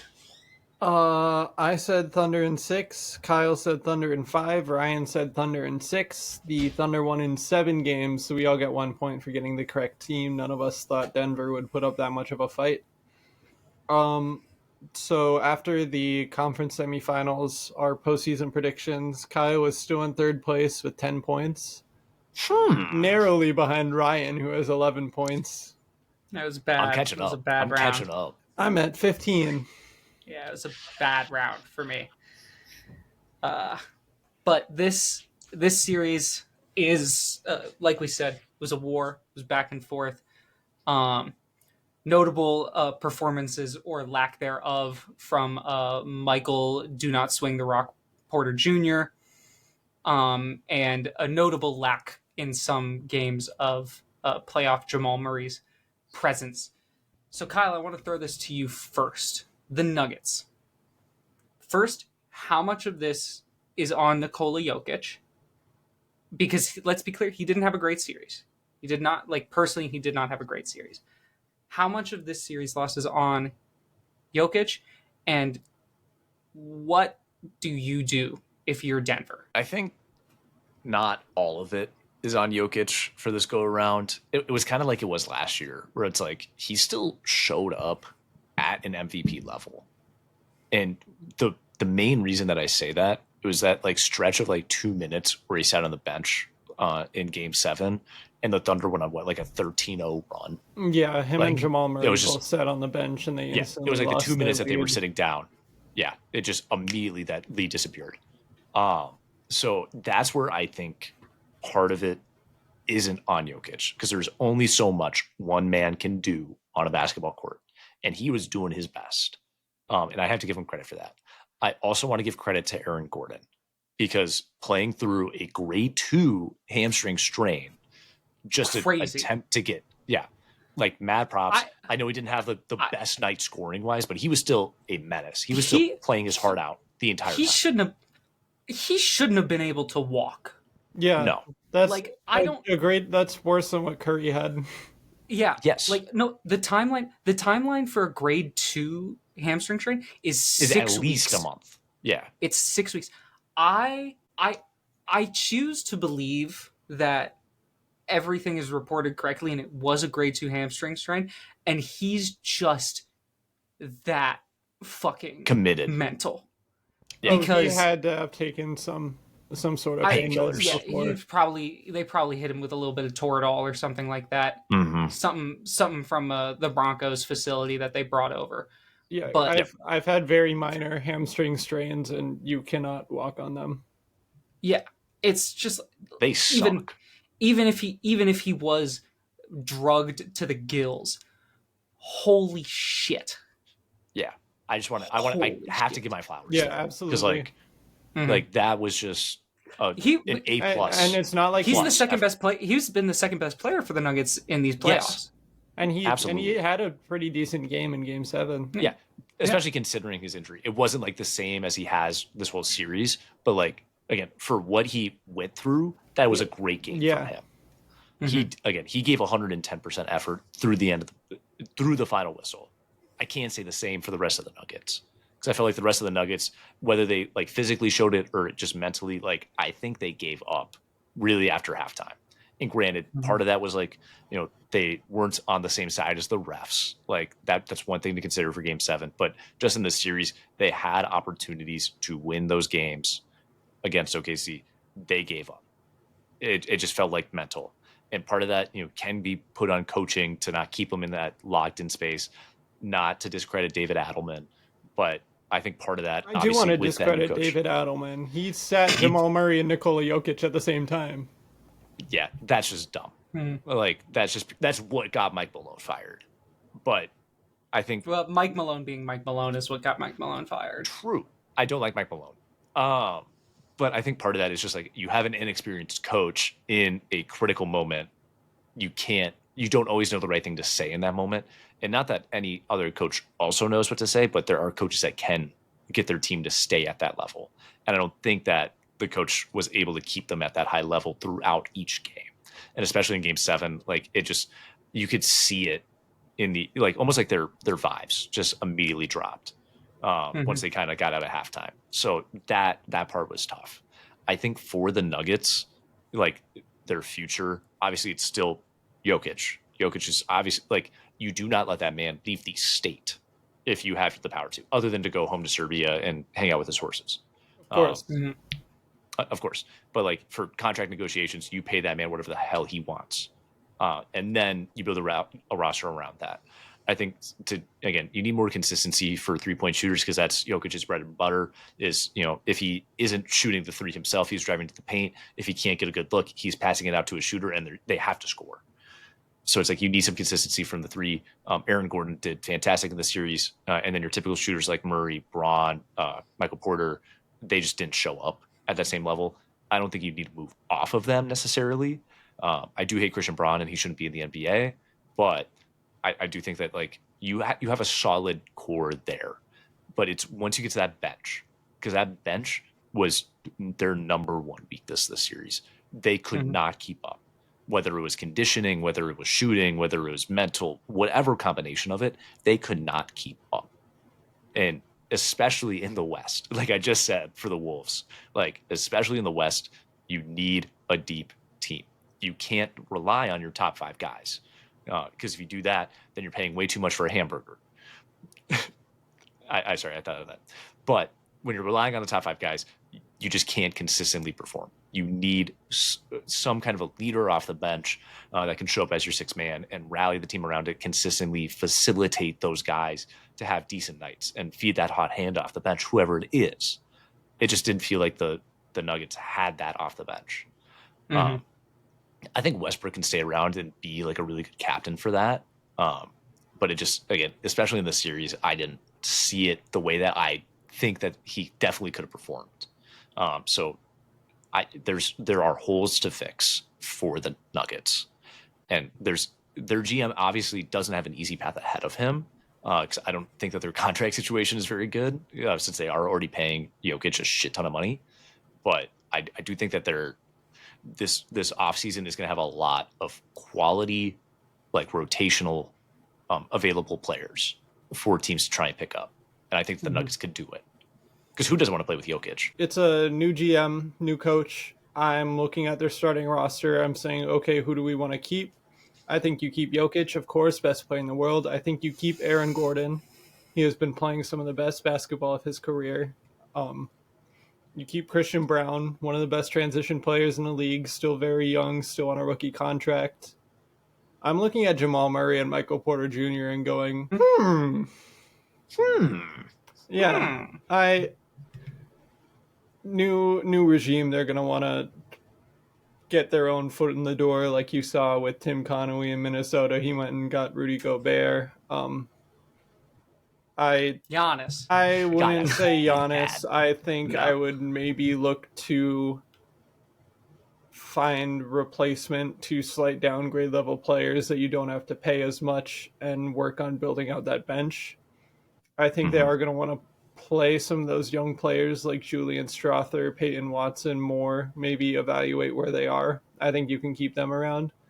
But if you can get another 2 quality bench guys and a couple replacement level players to start for you, maybe ones who are a little more physical, defensive minded to go around the offensive juggernaut that is Jokic, I think that would be a great direction for them. I can't name players specifically because I don't know the exact free agent thing, but there is still an NBA offseason for us to talk about all that. So yeah, your plan would be to turn them into the Purdue Boilermakers from 2 years ago. Essentially, yeah. Hey, it got Purdue pretty deep, yeah. But Cameron, this question is specifically for you because Kyle and I are not in objective mind spaces to answer this question. Especially when it comes to the Nuggets.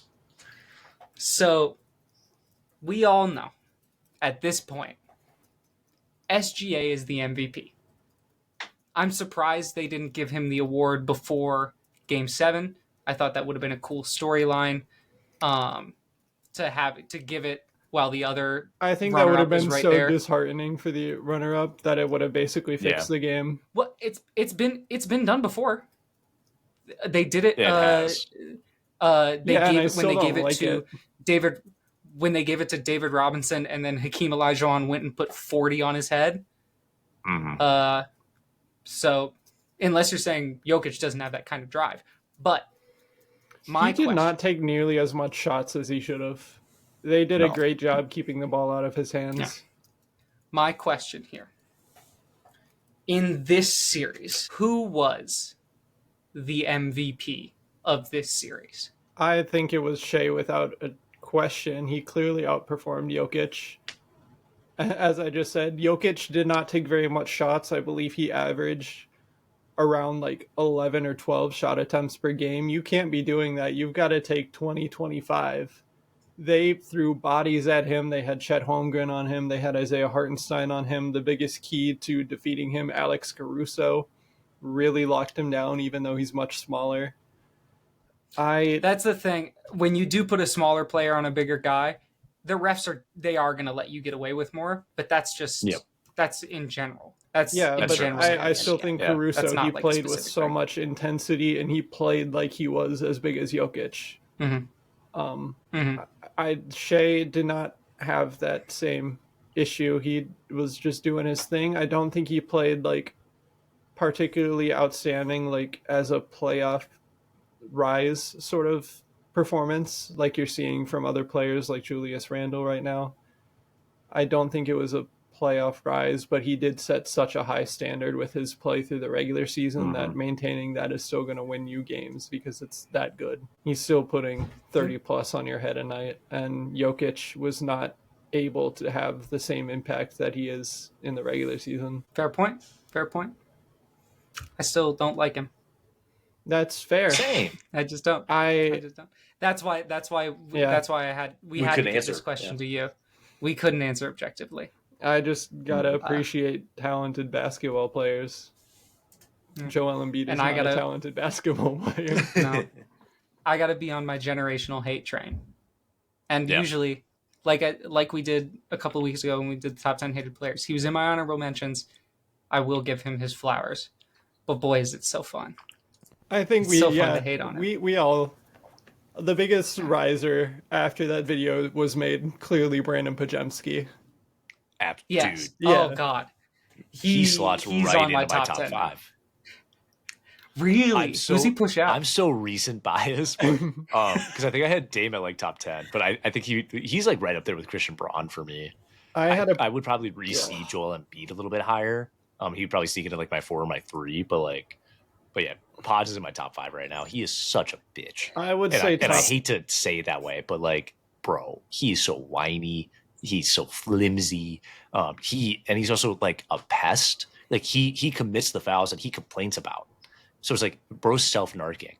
You can't do that and expect, like, you can't be fouling on one end and then complaining that you're not getting the call on the other end. And then also just shooting bricks. True. I think he would be in my top 10 just because I had a hard time making that list. Fair. I just fucking lost so much respect for him in that series. I didn't have a lot of respect for him to begin with, so I basically lost all of it. Yeah, I liked him last season. I thought he had a really solid rookie season, but this year he just inconsistent turned into a whiny little bitch. Now it's time. This is surely going to go better this time. Surely. We've learned from our mistakes. Definitely. And we've definitely worked harder. And we did lock in these predictions before we started recording. So yeah, let's begin. Let's begin out east, and we'll end with the series in the west. We have the New York Knicks hosting the Indiana Pacers in the Eastern Conference Finals. Cameron, would you like to give the audience our official Eastern Conference Final predictions? Ryan and Kyle both have the New York Knicks taking care of the Indiana Pacers in Game 7. I have the Indiana Pacers taking care of the New York Knicks in Game 7. We all think this is going to be a slugfest of a series. I want to get to my take first because I want to. I have the Pacers in 7 for 2 reasons. Reason number 1, I have a 4-point advantage on you guys when it comes to our prediction guesses, so I can take a little bit of a swing. The Knicks are the favorites. Number 2, I have zero faith in the Tom Thibodeau system. I am surprised it went this far. I think there's a reason it didn't go this far last year. I think if it comes down to a long series, which it will because this Pacers team is hungry, they play hard, and they're like every guy in their rotation is doing their job. I think everything is looking in the right direction for them. Knicks, you can say the same thing. They've had big performances from the players that they don't need to typically rely on offensively. When you have Cat and Brunson, normally you can just say, hey, you guys go get 30. The rest of the guys just do your job. They've had big scoring nights from some of those other guys. But yeah, Tibbs system, the Knicks just came out of a 6-game series. They came out of a 6-game series before that. When this one goes long, I'm saying when, the Pacers are at such an advantage just because they're a deeper team. Their key players, Tyrese Halliburton, Pascal Siakam, they get to sit for longer than Jalen Brunson and Karl Anthony Towns do. Yeah, it's purely Tibbs. Purely Tibbs for me. I got two things here. One is, now the Pacers have been good in the clutch. We saw it in the first round series against Milwaukee, that even when they are down, they are never out of a game, even late in the game. But they don't have Jalen Brunson. Jalen Brunson is a playoff dagger. He is just that guy. They don't, but it's not going to matter if they're down by 20 in Game 7. I don't think they will be. Well, you don't think they're getting to a Game 7? Well, no, you did say 7. Never mind. Yes, I did. Yeah. I was talking about Cameron. And they've shown that they can come back from being down by 20 against good teams. They did it against Boston twice. Well, that's saying Boston is a good team. That would be going against your principles. No, I can say Boston's a good team. I can say Jason Tatum is the second best player at best on a good team. The other thing here, let's be clear. The glory of New York culture. Before recording this podcast, I went to the bodega to celebrate. I got myself a Mandarin Jarrito. I got a wrap instead of a hero. New York culture will pull through, because when the Knicks are good, it's good for the NBA. You haven't lived there for a year. Why do you have the accent? I've lived there longer than you have. That's true, but as you said, you won't be living there for much longer if the Knicks win. True, yeah, nobody will. New York will burn down. The city will sink into the Hudson River. The Hudson and the East River will merge into one river yet again, and I'll say sayonara. I'll be like that. To be fair, if it's Wolves Knicks and the Wolves win, I will be like that Pacer fan, walking around New York City with my Anthony Edwards jersey. I will, and I will be proud to do it. But first, the Knicks got to make the finals, which they will. I think my thing for the Knicks is not that like ego is what is going to propel any team over another team, but you just knocked off the reigning champs. Like, ego is running high. Granted, obviously, like, they didn't beat Jason Tatum. You know, the Celtics weren't fully staffed, you could say. They still did beat Luke Cornett. They did. So even though they didn't have like one of their better players playing at the end of the series, I do think that their confidence and like their aura, their will to win is still there. And I think like that synergy is what New York needs. It's just that kind of New York, like Ryan was saying, the New York culture that plays into their team as well. This high energy, this overconfidence in a situation where you really shouldn't be as confident as you are, but it's so overconfident that it works. I think the Knicks are better when they're cocky. Yes. I think Cat is better when he's cocky. Like, he doesn't really get to show it as much because the NBA, like, fans and media rag on him for it whenever he is. But when he does play like that, bro's unstoppable. He's that motherfucker as well. Again, Brunson's that motherfucker. That's their team. They just have a lot of motherfuckers. Like, they're just there, and plus, and they got the villain. They're Villanova, and they got the Pope on their side. And that's so true. Do the Wolves with Dante DiVincenzo. Yeah, true. We're the Pope's team. So yeah, I think the tough part, like, it's not going to be an easy series by any means. Like, this is easily going to 7. The Pacers, I do see them taking a game at MSG, just one. And I do think that the Knicks are going to have to take multiple in. What is Indiana's basketball They season? would only have to take one. Yeah. If you're saying the Pacers are taking one. Mm-hmm. Yeah. They do only have to, I forgot they have home court advantage. I would like to see Jalen Brunson and Tyrese Halliburton have some intimate moments. I think it would be good for the sport. I think it'd be so good for the sport. If just like a little smooch. Start off in game 1 something light. Yeah, if they're just like in their faces like that, and then they're like, you know what would be even better? Like, even better. Can we get? I don't know between who, but can we get like an enemies to lovers arc possibly in this series? I could see Kat and Miles Turner having. Oh, because bro, they were in trade conversations all the fucking time. I could add, and they're both stretch bigs. Yeah. And one of them's gonna have to stretch because they're both big. You know what it is? God, what's that one WNBA couple? Top. Bang. I like that one. I just immediately started thinking, you know that one WNBA couple? I want to say it was like, God, what's their fucking name? It was like they were on opposite teams, and they like got married, and now they're both playing. I think they're playing for the Sky. No, it's the Wings. They play on the Wings. Yeah. I'd have to think of their names, but that'd be really funny. Yes. That'd be a cool story for those two as well. No offense to Jordan Woods, whoever Miles Turner's partner is, but like, you know, it's 2025. It's the year of our Lord. Poly relationships exist. That could be something. Yeah. And yeah, all right. Yeah. Miles Turner and Kat hooking up mid game would be good for the sport. You are officially great for the sport. Game 7. I'll put a $2 parlay. Game 7. It's not a parlay. It's just a prop bet. Game 7. They fuck at halftime. Ooh.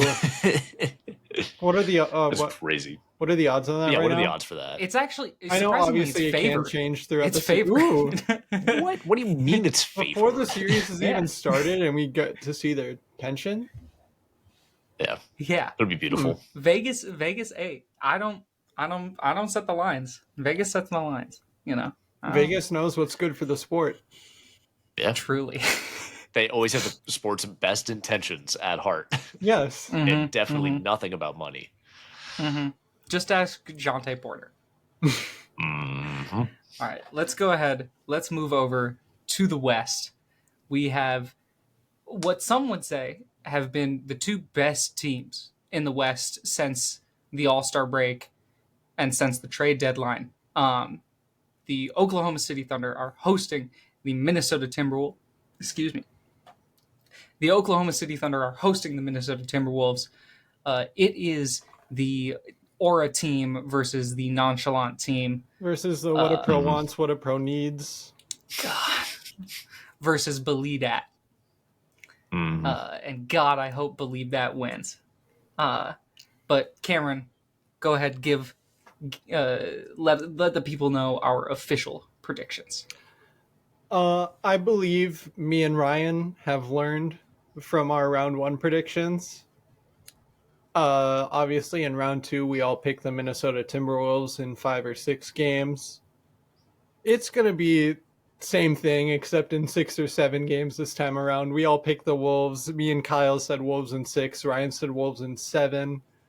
I realistically should say Wolves in 7 because if the Wolves are going to win, it's probably going to be in 7. But I have learned to never doubt this team. I think the one thing about the Wolves that like led me to pick 6 is once they get the ball rolling, it's hard to stop them. Yeah. Like, especially in the Lakers series, I know we dropped game 2, but then it was like we won 3 in a row. We dropped game 1 and then we won 4 in a row. And it's like, again, once we get that just like slap in the face, I think that OKC can take advantage of that more. And that's why I see them winning 2, especially compared to the other teams that we faced that, you know, you can make all the excuses you want for those other teams. But once the Timberwolves get it going, we know how to finish it, at least at this current stage. So that's where I'm not confident, but like I'm excited to say 6 because I think that the Wolves, once they get that notion in their head that we can do this. Here's how we do this. Here's how we execute it. Again, I don't think that there is a team in the world that can stop them. When you have the youngest, most confident player in the world as well, that makes it a little bit easier. And let's be clear, series don't start until the home team loses. So true. And yeah, I'll go even further with my predictions, not for points, but I think Thunder take game 1. I would say pretty handedly. I don't know if it'll be that handedly, but they did just come out of a 7-game series. The Wolves have been resting for a little bit. I do think that initial there's gonna be some rust. Yeah, that initial rust is going to be a factor, but when it comes down to it later in the series, the rest for the Wolves could help. I also think OKC will take Game 5. Yeah, I think it's not like a perfect home team wins every time. I think they probably trade in the first 4. It goes back to OKC 2-2, and it's very similar to. It's not totally what it was with the Nuggets last year, because the Nuggets last year we won both in Denver, they won both in Minnesota. Mm-hmm. I think we both split home and away, 1-1 each. That's how it was during the regular season. Yep. Yeah, Game 5. I love OKC in Game 5 there to take the 3-2 lead, but 3-2 leads don't mean anything to this team. I think if we're tied going into Game 5 and they win Game 5, we might be fucked. So I think the Wolves are looking to win 3 of the first 4 no matter what. Like, if the Wolves go up 3-1, it's game over. Yeah. Wolves in 6. Yep.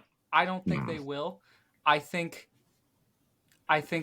if there's any team that would be able to take it to a Game 7 after and being down 3-2, I think it is the Wolves. Because at that point, Game 5, say you lose Game 5, you're down 3-2. You can't think, LeBron talked about this, you can't think of it as, oh, we got to win all these games. It's one game, and then you can make it 2. They just need to get to a Game 7. Get to a Game 7, and then anything can happen. It's one game.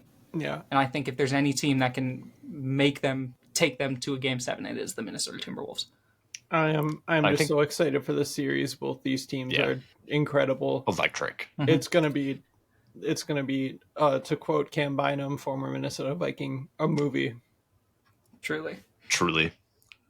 Yeah, I think I would just I just want to reiterate one thing quick.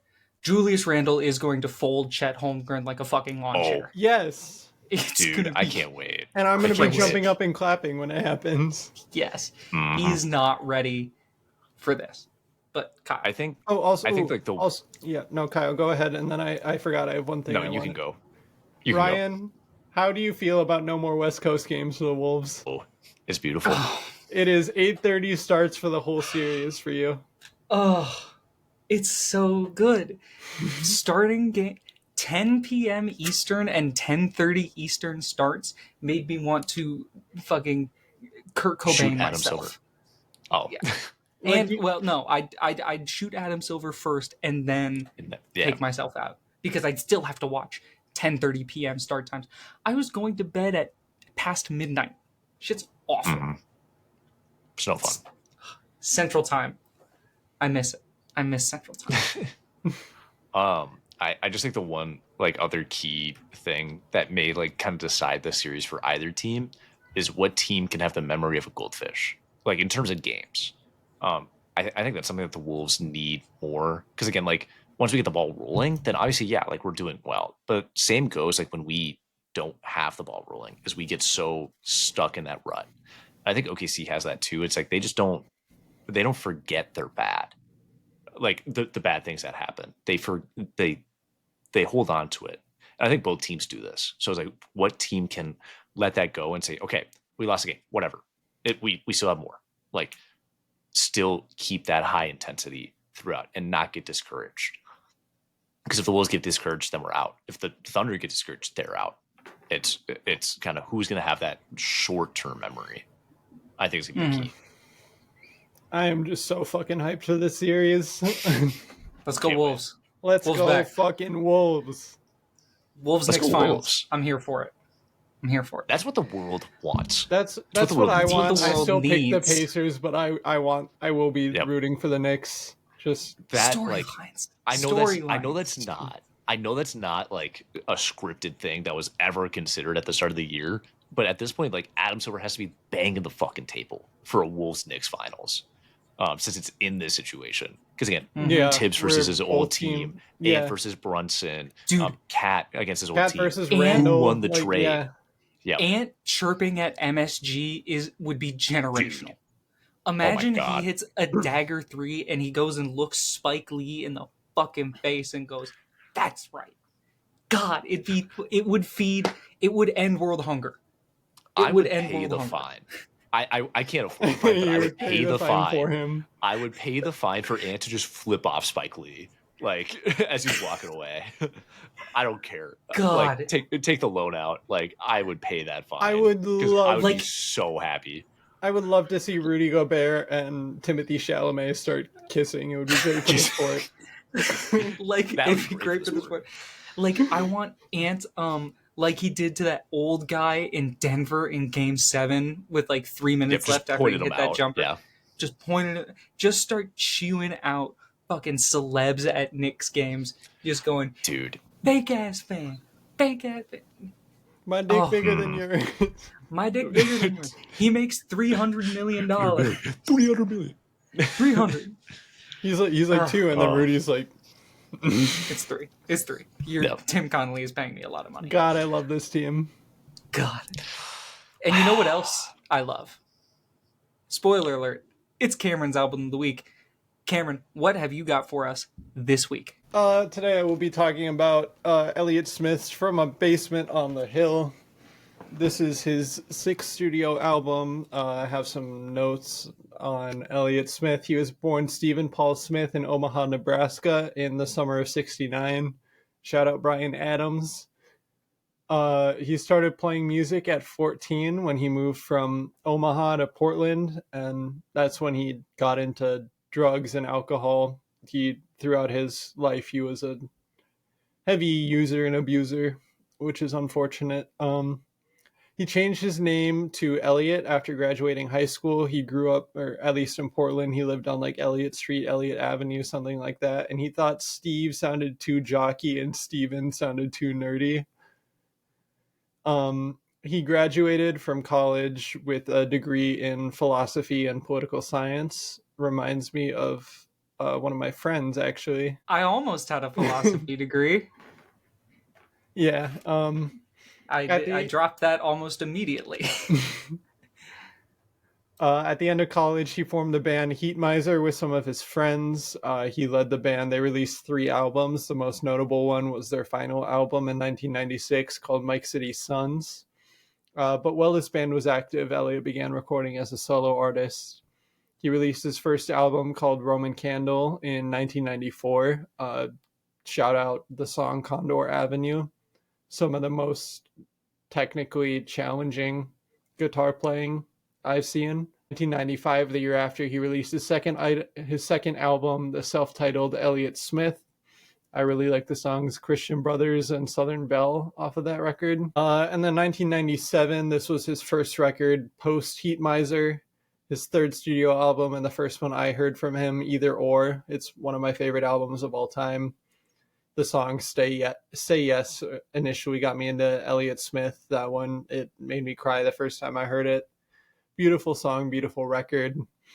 Also the same year, he made the song Miss Misery for the Good Will Hunting soundtrack, which very popular song. A few of his other songs are also in that movie soundtrack, but Miss Misery in particular, people loved it. It got him an Oscar nomination. He did not win, but he was still nominated for an Oscar. 1998, the year after a suicide attempt where he jumped off a cliff and was saved by a tree. He released the album XO, which had a bigger, like, fuller Baroque sound. This album is incredible. My favorite song on it is Pizzala. I think it's very, like, dark and haunting, and the guitar line is beautiful. His 5th album, Figure 8, he released in 2000. It was the final album he released when he was alive. It's got more of like an indie rock power pop sound. Honestly, this is my least favorite of his albums. But once the new millennium hit, his mental health from drug use started to deteriorate fast. He tried rehab multiple times. It never worked for him because he could never get past the first step of the 12-step program, which is admitting that you have a problem. He started working on his 6th album, From a Basement on the Hill. During this time, starting work on it around 2002, 2003. He gave up alcohol on his 34th birthday, which he stuck to until he died a couple months later. He was stabbed twice. It was most likely a suicide, as there was a little post-it note with a few words that he signed. Stabbed twice. He had no alcohol or drugs in his system beyond like prescription levels of antidepressants and ADHD medication. His girlfriend at the time was in the house with him. She said that they were having a fight. She went to the shower to cool off, and then she heard screaming and found him dead. The autopsy does leave some question as to whether it was suicide or homicide. It was officially ruled a suicide, but the coroners have said, yeah, it's not guaranteed to be a suicide. That's just the most likely outcome. Producer Rob Schnaff, who worked with Elliot a lot, as well as musician Joanna Bohm, who was his ex-girlfriend, they finished the mix and like organization of this sixth and final record, and it was released on October 19th, 2004, almost exactly a year after his death. Going through the track list, just gonna shout out some of my favorite songs. Let's Get Lost is track number 2 on the record. I love the guitar line on that song. It's so like soft and plucky. It's just such a low-key, happy song about falling in love. And yeah, it's incredible. Don't Go Down, I think, is another standout for me. It's very strong. Throughout the whole 5-minute duration, it like keeps building, keeps you engaged. Track number 6, A Fond Farewell, popularly interpolated by Frank Ocean, I believe, on Siegfried off his album Blonde. This is one of the best written songs I've ever heard. Just everything about it is absolutely beautiful. I love this song, and it honestly makes me tear up every time. He had such a way of writing, especially on that song, that just really hits, for me at least. Next track, King's Crossing, has a long 3-minute intro, but then it gets into a song about suicide, essentially. I think that one is awesome, and the way it builds up into when Elliot actually starts singing at the 3-minute mark is cool. Ostrich and Chirping is also on here, which is a fun little bird noise interlude song. But then that gets into Twilight, which is the high moment. It was the high moment for me in the album when I initially listened to it. I think A Fond Farewell is probably my favorite song now. Twilight was featured in the new Bong Joon-ho movie, Mickey 17. This song, it's beautiful. I don't really know how to explain it otherwise, but it just starts off so lonely, just with like slightly echoed vocals and a very simple guitar line before you get some more instrumentation later throughout the song.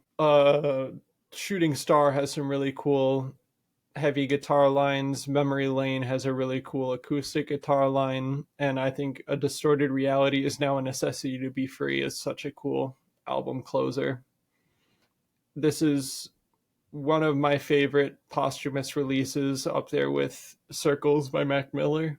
I think it's really great when a producer who has worked a lot with the artist when they're alive are able to finish something that the artist had worked on pretty heavily while they were alive, rather than just grabbing random throwaway tracks and using AI to finish them. Fuck you, Juice WRLD's team. So my favorite track off this album, definitely, funnily enough, is the opener of the album, Coast to Coast.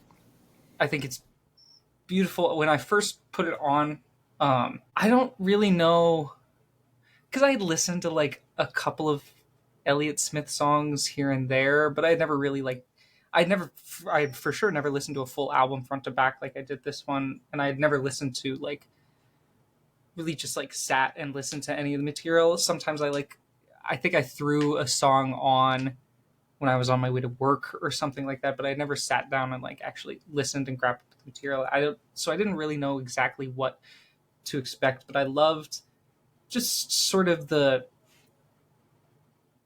I think the word that describes it to me is melancholy, where it's like there is a sadness to it, but it's not all sad.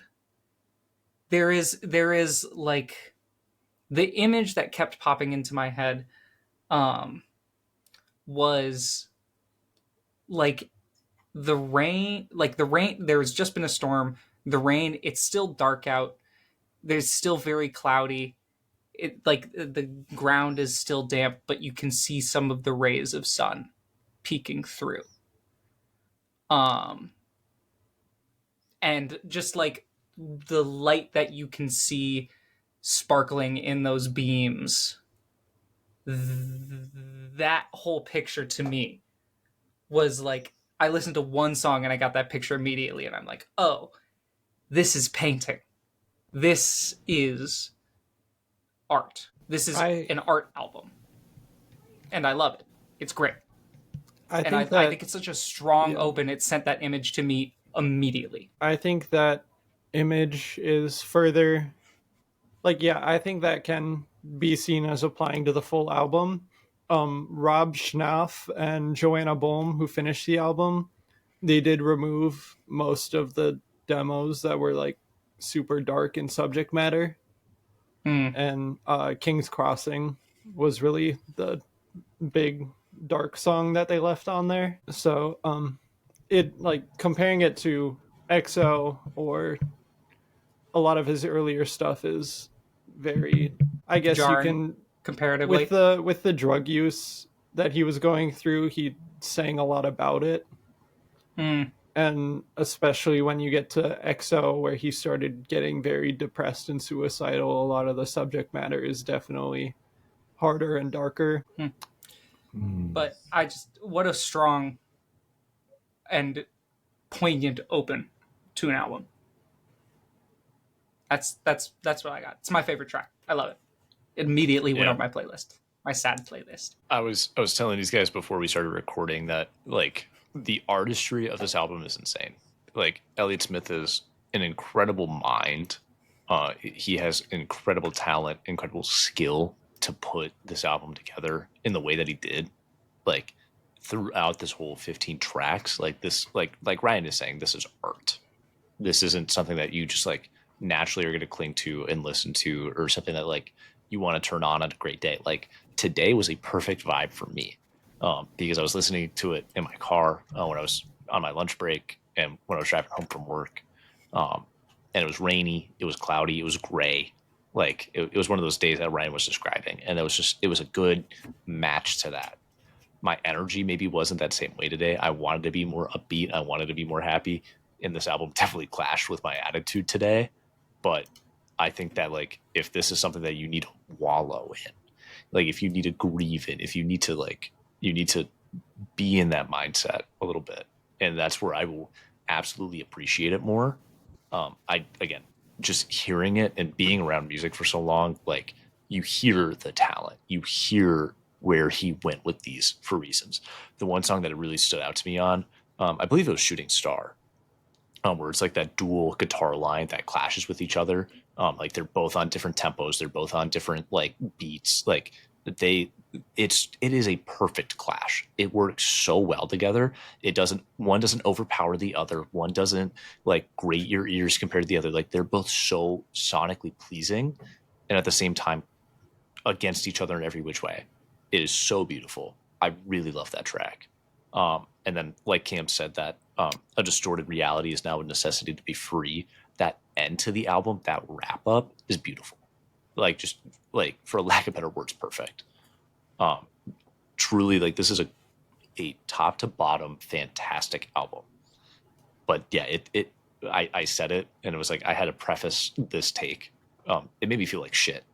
Like, I felt so bad listening to it, and it's kind of the point. But it's so beautiful. Yeah, I do think the context of it as a posthumous release is important. Yes. And I also don't think it's his most accessible album. I think Either Or would probably be his most accessible. I know, Ryan, you're a big Sufjan Stevens fan. Sufjan was heavily inspired by Elliott Smith, and you can you can definitely see it in Either Or. But he was just such a great musical mind, especially as a songwriter. If you look at tracks off of this record, XO, I really like some of the stuff he wrote on his self-titled album. There is just a lot of depth in his songwriting that I feel like, I don't know, I don't feel like there's anyone who's really making anything comparable to him in the same style at the moment when it comes to pure songwriting talent. Obviously there are still great songwriters, but like I think Sufjan has started to take a little bit of a different direction. If you look at like great songwriters in the folk scene right now, Father John Misty is definitely has a different lyrical style. I just think Elliott was one of a kind, and love cherishing his work. Yeah. And on that somber note, thinking of what others have put out into the world and being thankful for the work that they do, we want to take the time to thank you, listeners. We are now 20 episodes in to Bisportuals. We never thought, I never thought we'd get this far. No. When you first pitched it, I was like, okay, well, I'll do a couple episodes, see how it goes. Yeah. But here we are, 20 episodes later. We're having fun. We're having a grand old time. And it's because you folks listen. So keep an eye on social media for an announcement coming soon. Don't worry, you guys. I'll fill you in. You haven't told me about this. I know. I was going to say, I don't know what this is. Don't worry. Yeah. Don't worry. It's going to be great. You guys are going to love it. But keep an eye on social media for an announcement coming soon.